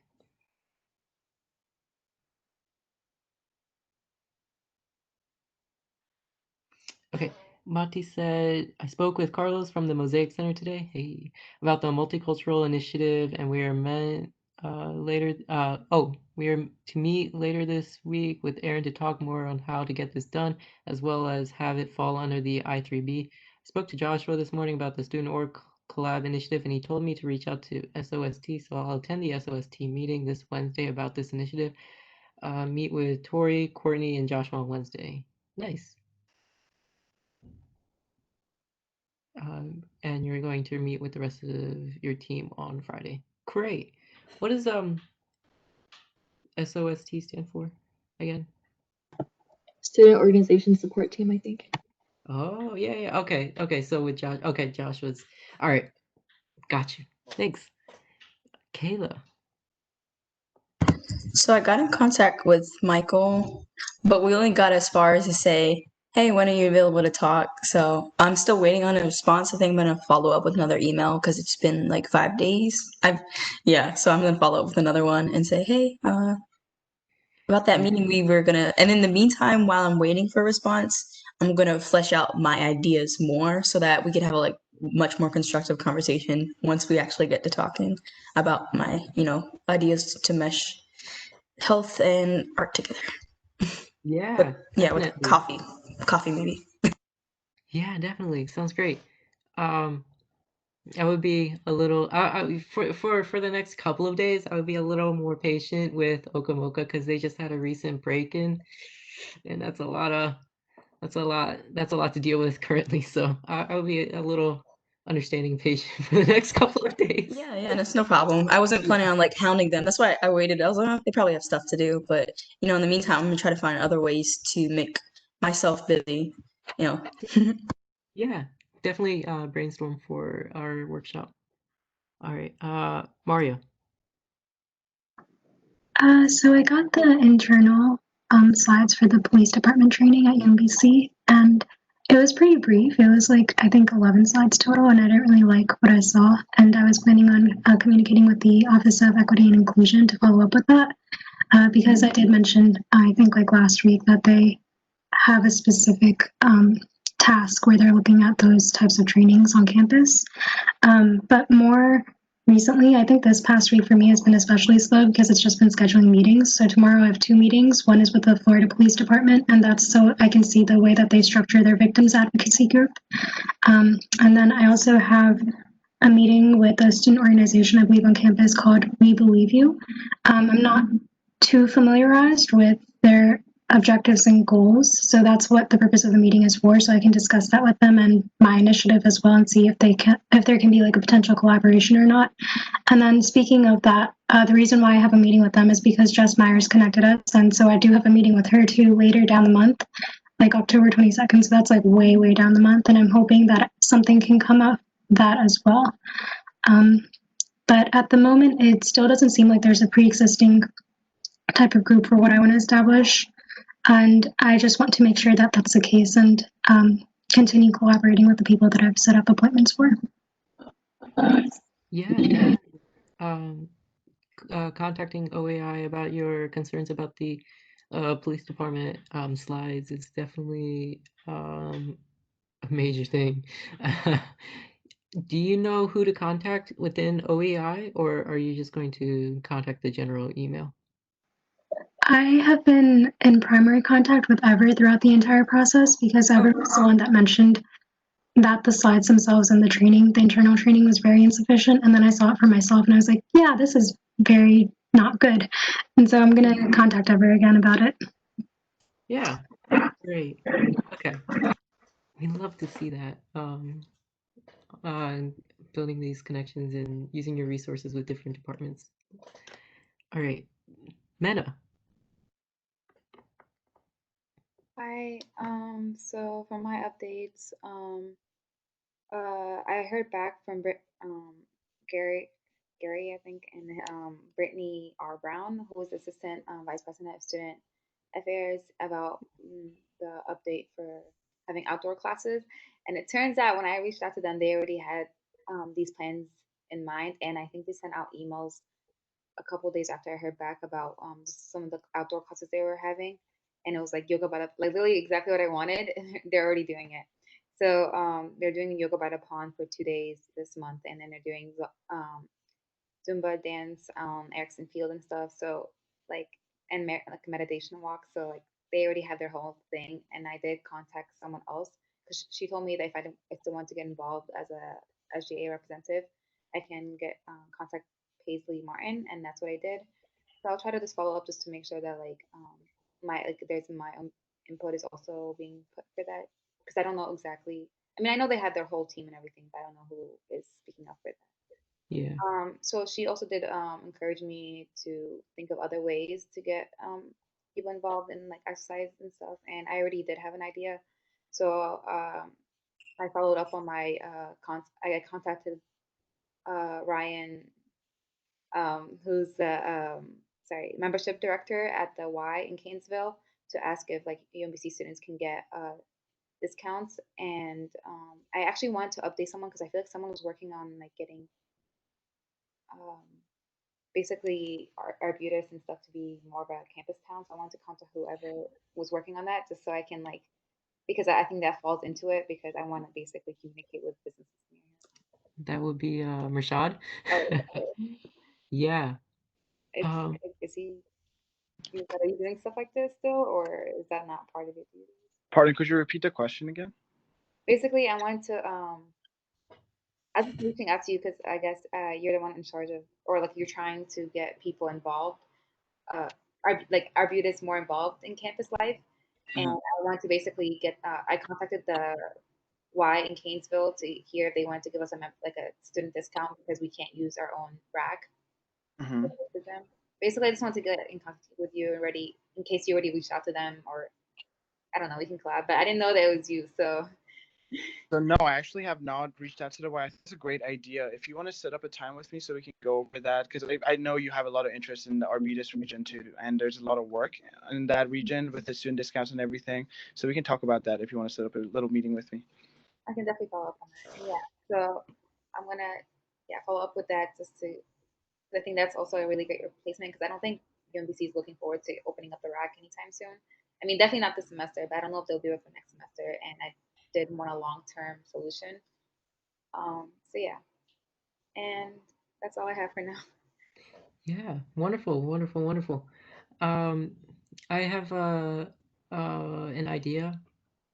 Um, so you mentioned they're already working on like outdoor socially distance safe Yeah. classes, right? Have they contacted with residential life, or have you thought about including residential life? Because you know, residential students are already there on campus, so it's like a population that's more accessible.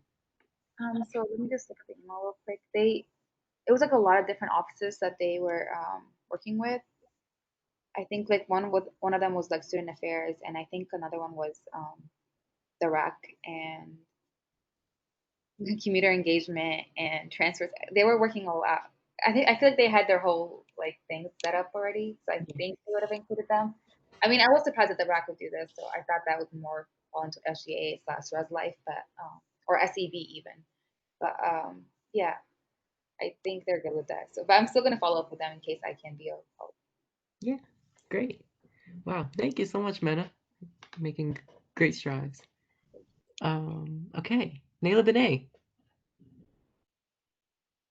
Okay, so I've had some like updates since what I typed in here. It turns out that the last email I sent out to Wangoy, I forgot the N in Wangoy, so the email never got to her. But I texted her and we figured everything out. We're gonna meet with the co-director this week and like present our ideas at the next council meeting. What we're thinking about is doing like maybe some Instagram polls to get students to like give feedback and to let them know like what's going on. But I am gonna wrap up on this one soon just because like once I kind of get a hold of like the flow of the post and what I want it to look like, it won't really be like an active initiative anymore. So I'm going to come up with another one next week and then start working on that. Yeah, definitely.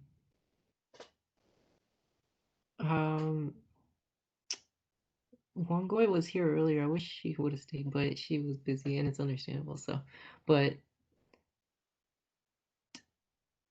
I lost my train of thought. I had it. I'm sorry. Patrick? Hey guys, what's going on? So my LLC idea is still moving along. We met with Corey again actually today, to kind of start ironing out some more details. At this point, I just think we're kind of waiting on Res Life to start, I guess, reacting to what we're doing. Obviously, we can't do this without Res Life's like total full buy-in.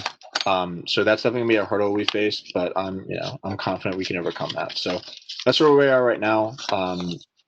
For this week, I don't have anything on the books yet. I mean, I had a meeting today, but I don't have anything on the books like this coming week. So I need to start, I guess, scheduling some meetings for that. But other than that, it's going well, and I have a lot of faith that this can get done. So pretty excited. Yeah, and you should kind of bump Rabowski's shoulder, be like, "Hey, this is an idea I have." Oh yeah, don't worry about that one. All right, thanks, Patrick. And Z. So remember when we had that resolution we passed about talking with the faculty senate about not forcing students to have their cameras and mics on all the time? Yes. So I'm creating like a form for students to anonymously like submit concerns because I thought using the word complaints was a bit too hostile. So like stuff that their teachers or professors are doing that they are concerned about, and that if we think it's concerning, we can bring it up with faculty senate and we can pass resolution. Yeah, definitely. Murshad and I have university steering committee either this Friday or next Friday.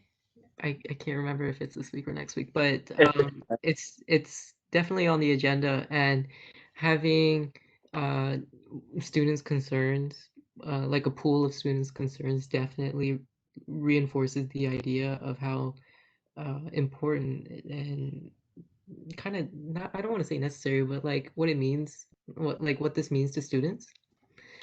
So we're going to definitely talk more about that for our next university steering committee, and I will bring this idea up. See, so if when you get students' stories, like anonymous stories, if you could like share that with us, so that way we can present this to our steering committee meeting. Yep. Cool. Thanks, Z. All right, so that was the end of our weekly initiative updates. You know, I am now just realizing I'm not on this. I should be on this because I am also a senator. Okay. A quick thing. I'll type this in my own personal time, but some things that I am working on with Wendy, Maria, and Julius is the free menstrual products update, free menstrual products initiative, it got paused during when this whole online transition happened, and our collaboration with RSA kind of fell through. So I want to get a pilot program at least implemented within the Commons building. And I contacted the not faculty, facilities management in the Commons, and we're talking, and they have a lot of great ideas. They're very into it. I just need to find what what the stock is, cost, who's going to be, what's it called? Putting it back. Logistic matters. That one. So all of that right now is what I am working on, and I will have all that information updated by next week. All right, so thank y'all for these weekly initiative updates. Are there any last minute things? I had a question, just like I wanted to bring it up to Senate as a whole. I was wondering if anybody heard about like the lawsuit that was filed 2 years ago about UMBC mishandling sexual assault complaints and like misconduct. Like, did anybody hear about how it was dismissed? I've heard about it, but I did not try to like go through any of it, so I'm not sure what the claims were based on or why it was dismissed. Yeah, the email that was sent out by Dr. Ravowski said that it was dismissed because, legally speaking, UMBC did the bare, not, I don't want to say the bare minimum they had to, but they were at that threshold. But within the next paragraph, they talked in that email, they talked about how doing the bare minimum isn't enough, and this whole retriever courage and OEI and everything else around that like is implemented, so stuff like this in the future won't happen. That's what I got from the email. Yeah, the reason why I brought it up is just because first I wanted to see if like everybody was aware of it, and then also I know that I can't speak for like everybody who like saw that email, but I know that it did like rub me off the wrong way, as well as like a few other, well, probably quite a few other students, because the judge said that like everybody who presented it, it was like very overbroad, it was unfocused, and like I felt like that entire thing, like it's like when you phrase things that way and when you like make very accusatory type of claims, and that way it's going to get students who even came forward about it in the first place very like they're not going to do it anymore. So I just wanted to see if like anybody had thoughts about it, and it's good to know that everybody here seems to be aware of it. Wendy says that it sounds super invalidating, and I feel the same way. Yeah, this Mati, I think you are having a meeting soon with OEI and the police department. If you could like try to talk about that in your next meeting, possibly. Is that something you're all right with, or? Oh yeah, that was me. I was going to do that for sure. Oh, all right. Yeah, definitely. I would love to hear what they say about that, because Yeah. I'm not too familiar with it, but from what I hear, it just it doesn't sound right. It's kind of fishy, so Mhm. it wasn't the best read. It was uncomfortable to see the verdict. Yeah. Yeah, I will definitely bring it up in like meetings and stuff that I have and keep everybody updated if anything comes of it. Yeah, definitely. Please keep us updated for our next week meeting. Okay, so if we could end on that note, because I want to stick to our time. If anybody has any more comments or discussion points, can put in the WebEx team chat, because that's something we gotta I gotta start utilizing more. Okay, so our next is share governance committees updates.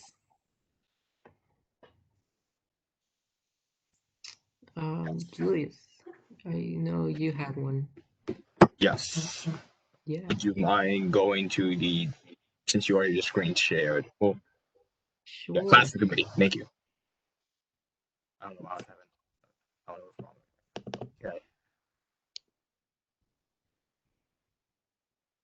Okay. Now, before we go any further, I would like to say the power shut off at UMBC during this meeting, so I was out for a good 5 minutes. Oh my. So there are parts of this I missed. So if you have questions, I will probably not be able to answer all of them. Now it's towards the end of the meeting where we're actually getting some more interesting stuff to me, and then UBC said, "Ah!" So yeah, I wrote a little note at the top on the right. My Wi-Fi went. Just so, just to Nice. let I know. Okay. So to start off the meeting, everyone did the introductions or whatever, yada yada, all that stuff, and then we had a guest speaker, Leon Call. I hope I pronounced that correctly. He's assistant director of facilities management, and basically, what the gist of it was, they were talking about everything they had done to prepare UBC for fall and kind of summer opening, starting with like the research, the research labs and stuff like that. It's just all these preparations for due to COVID-19. It was a lot of, so it was pretty interesting. I like how thorough they were about it. And they also spoke of different study spaces on campus that they may be looking to open up more, possibly because there's only like 3 study spaces on campus for commuter students. After that was can you go back up for a little bit? I know you're looking through it right now. I'm sorry. I said, could you go back up a little bit? Yes. Yeah, because after his presentation, we had a guy, John Fritz from Do It, and he basically started off by talking about Pivot, which is some sort of, from my understanding, was a program to like help teachers get.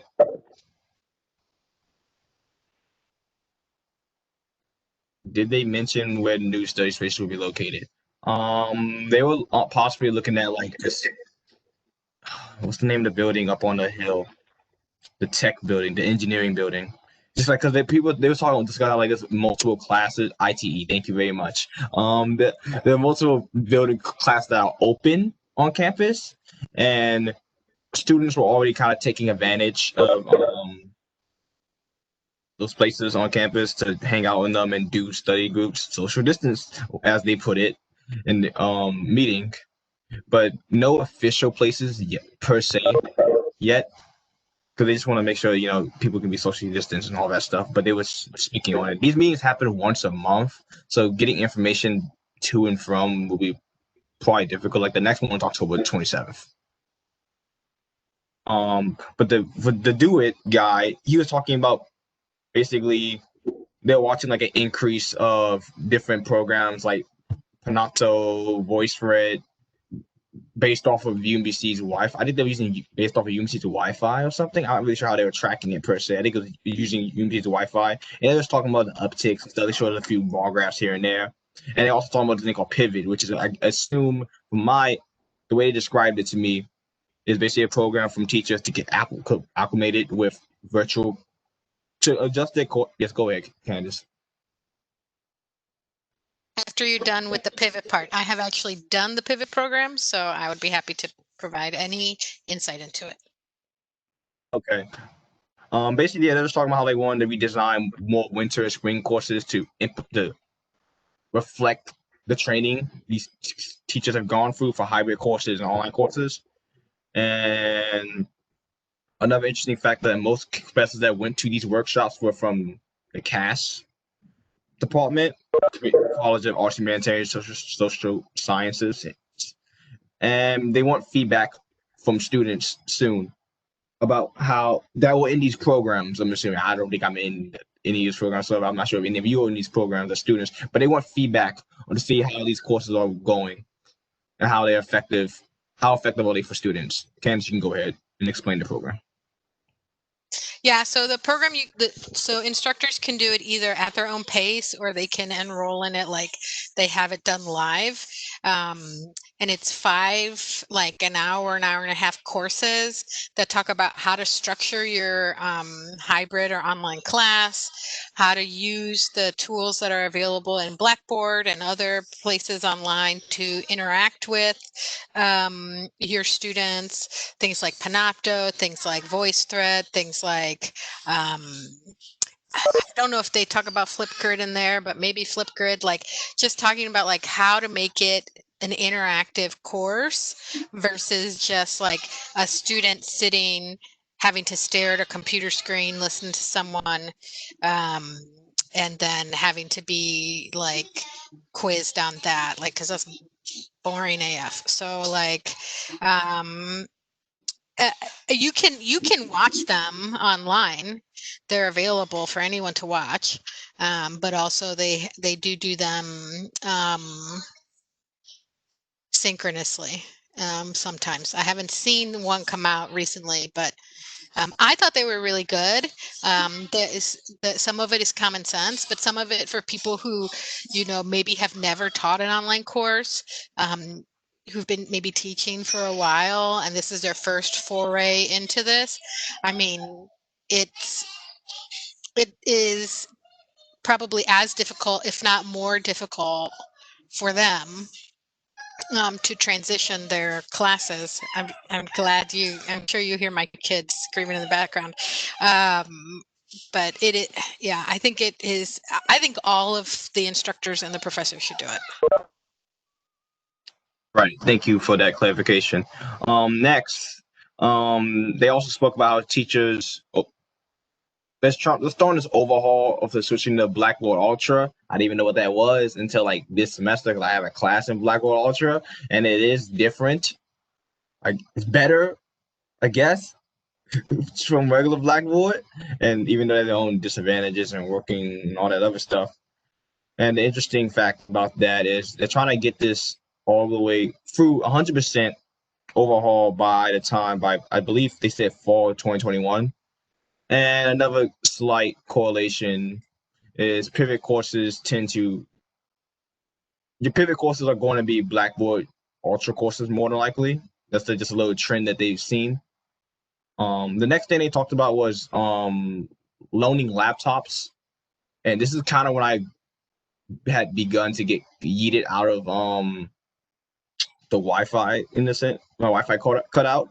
So from the gist of it, of what I could try to remember and try to type down was they're basically trying to figure out how to provide laptops for teachers and students, and possibly make this like just. I'm assuming it's like just not a loaner, but like they can actually have it. I guess I wasn't really sure.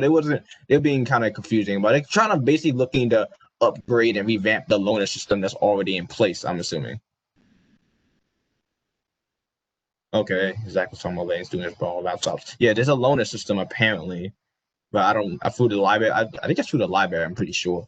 Wait, can I actually say something about that? So basically, Yeah, that's what it was. Not a lot of loft tabs. Go ahead, Minna. my bad.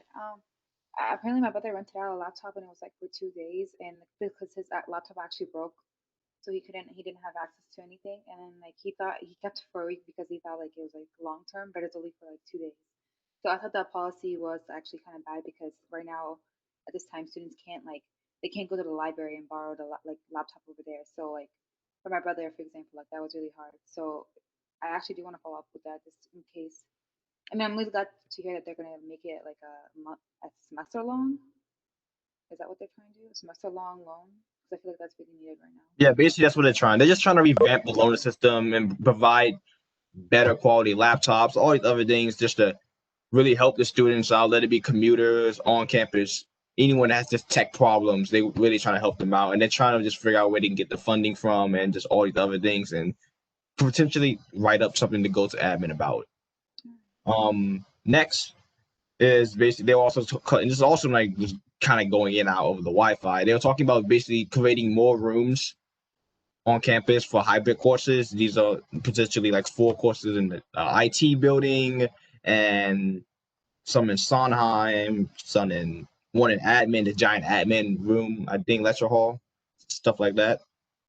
Um, the big thing I was interested about is they were talking about the prospect of in a post-COVID world, seeing where the education is going to change, where students can take hybrid courses, in-person courses, online courses at the same time while on camp, at a campus. That's the big thing they were talking about because like, it was interesting what they were really talking about per se. Because with the more they're creating classes and converting them to hybrid courses and all that other thing, they were just thinking about the future of like keeping things like the same almost. It's kind of I don't know, it was just very like preliminary talks in my opinion.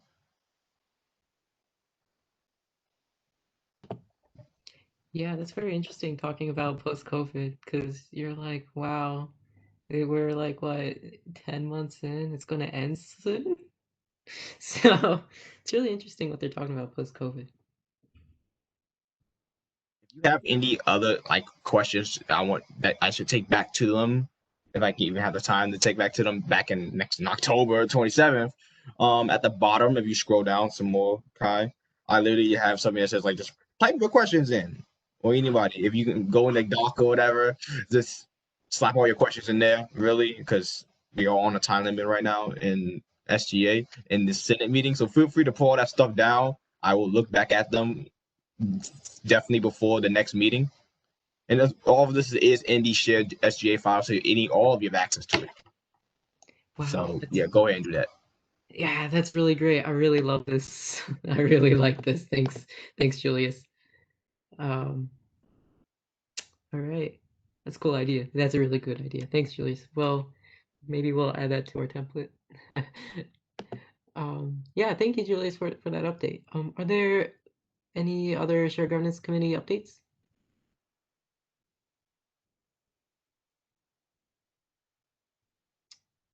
I have a quick one. And this isn't confidential, so it's okay to talk about, but I learned in ACC, Academic Conduct Committee, that the ACC can request information from sources like Chegg. And so if there's like a exam question on Chegg, ACC can tell them to take it down and they'll send all the IP addresses that everyone clicked on that question, and they'll send it to ACC. And there's like a whole system in place where they can fish out like the students in that class that clicked on that question, so they can literally locate your IP address. So be wary, don't cheat, don't plagiarize. Yeah, I was shocked. I was like, whoa, I didn't know it was that deep. So don't cheat. All right. Okay, if there are no more shared governance committee updates, let's move on to announcements. Are there any announcements? Wendy has one. Alright, thank you guys for to me. I don't think I have everyone's responses, but I really want to start scheduling it by the end of this meeting. So I'm just gonna copy the link and send it one more time in the chat. Kai, do you mind if I screen share just to show what we have right now? Or actually, no, you could probably do that. Sure. I just have the link. And I'm thinking about having it this upcoming Saturday, maybe at 11. And then I was wondering if you or Candace, you could tell me how long you think this would last. Candace, you're muted. I know. I just like talking to myself. A minimum an hour. If you really want to do it right, I'd give yourself an hour and a half. Oh, okay, because I was thinking 3, but that might be overkill. Oh, you know what? I mean, that's a lot of time. What do you think, B? I was thinking 2. Yeah. Beatrice, what were you thinking? 2. Okay. Okay. Dale. C'est la vie. Okay, so are we able to pinpoint exactly what day and time right now? Just by looking at this? since it's already here? It looks like Saturday. That's a sábado gigante kind of day, man. There you go. How's 1:30 to 3:30? Unless, okay, Naila Benek said that she's free on Saturday. Is that like all the times? It looks like, at least when I was looking at it, it seemed like everyone was free on like this Saturday. Okay.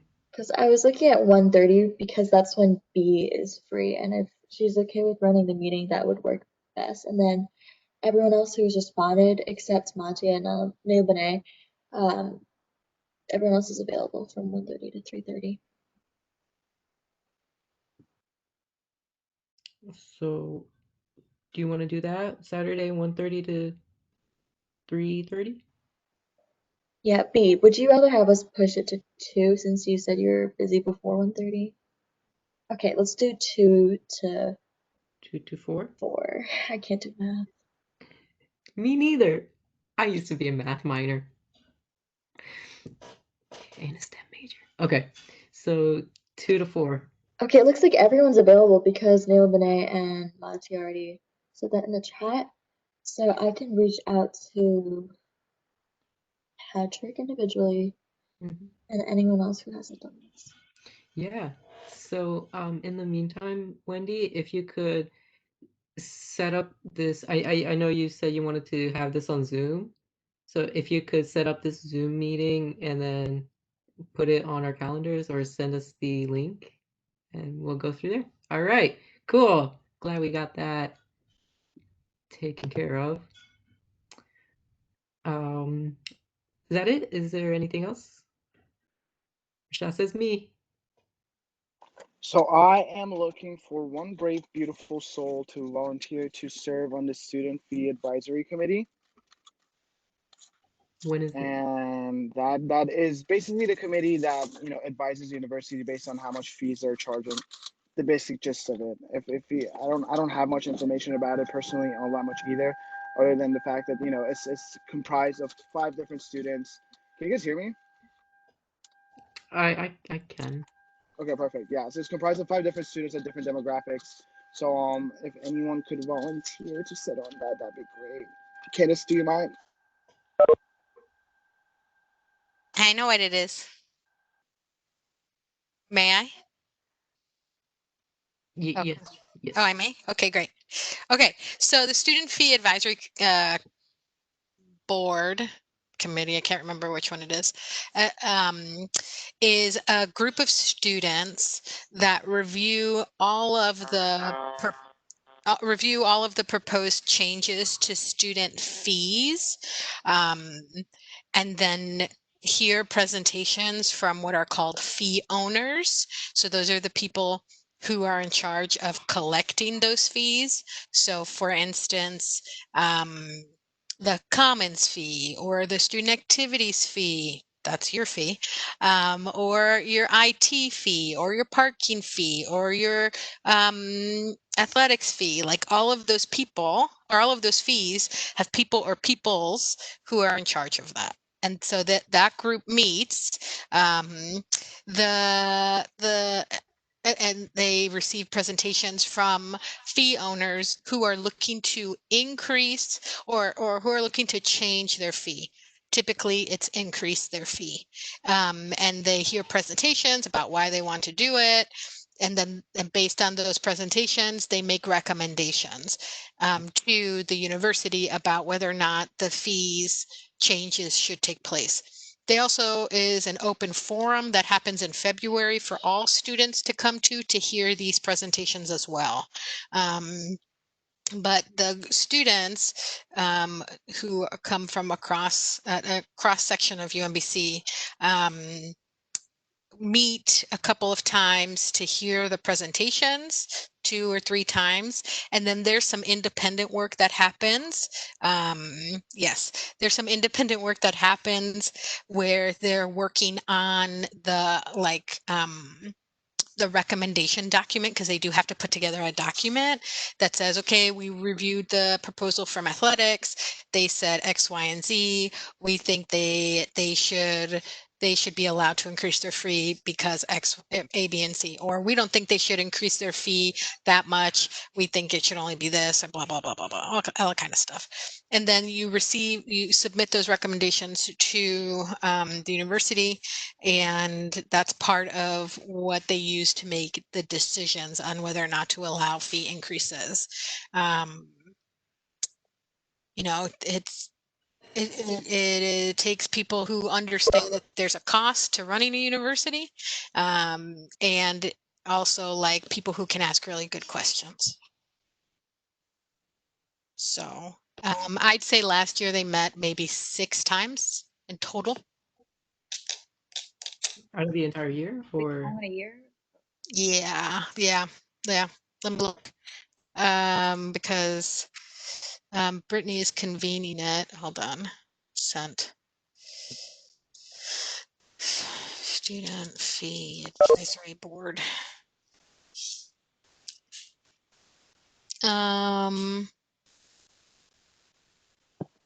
Marshad, I could be one of the people who does it.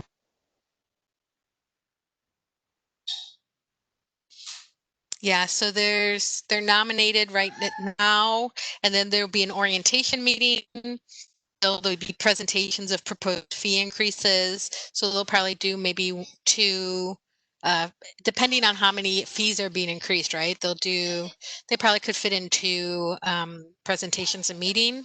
And so maybe there's like 3 meetings, so that's 4. And then there's a follow-up meeting maybe in November, December. And then there's student outreach, which is like asking for feedback on the fee proposals from students, but that doesn't require a meeting. And then there's the student fee forum, which happens in late February, early March, which you would probably need to attend. So that's 6. And then you have to submit your final comments to campus leadership sometime in mid-March. So yeah, I'd say 6 to 7 times you probably would meet.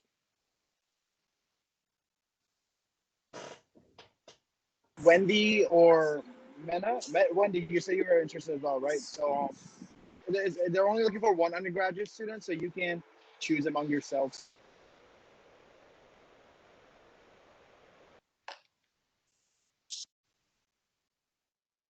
Oop, only 1. Gotta do the notes game.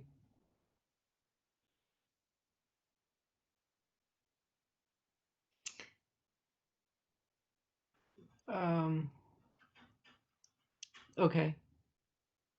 So I'm confused. Who's it gonna be? Wendy or Meta? Here we go. You want an easy way? What's an easy way? Okay. Mena, pick a number between 1 and 10. I could just have Mena do it if she's more Or Mena available. can just do it. I'm just like, are we just gonna fight over more work? All right, Mena. Thanks, Mena. Awesome, man. I'll put your name in. Thank you so much. Fantastic. B, did you have an announcement? Yeah, go ahead. Yes. So SGA survey, that's going to be sent out. That's going to be ready to go for tomorrow. So any last minute submissions, please use the link that has been sent out to you through the email. I'm accepting last minute submissions for tonight, between tonight and tomorrow morning, but please do so tonight if you can. And then the other thing I want to talk about is senator one-on-ones. If you're unable to go to a senator one-on-one, that's okay. Just let me know. That way I'm not just on the space kind of waiting for like 15 or 20 minutes. So just be communicative with me. If you're unable to make it, that's completely fine. And then we could just reschedule. And there's still a couple of you who haven't met with me since the fall started. So please, please, please send me your availability as soon as you can. It's very important, aside from it being a part of your senator role, to meet with me biweekly. It's also important because we are about to start prepping for initiative night, which is next month. So we're starting to have those conversations during biweekly one-on-ones now.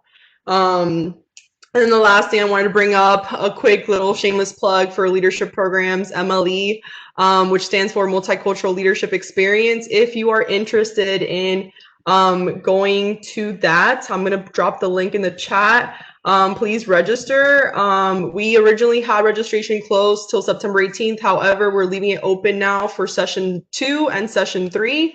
You don't have to go to both sessions. You can go to either one or the other, whichever one, calls for you to go to. But yeah, or you can go to both. But more information on that program is on this link as well. So feel free to copy and paste that and check it out. And that's all I have. Thank you. Thanks, B. Don't forget to schedule your meetings with B. She don't bite, only buzz, because it's B. All right. So, all right. So, are there any more announcements from anybody? Last minute? No? All right, cool.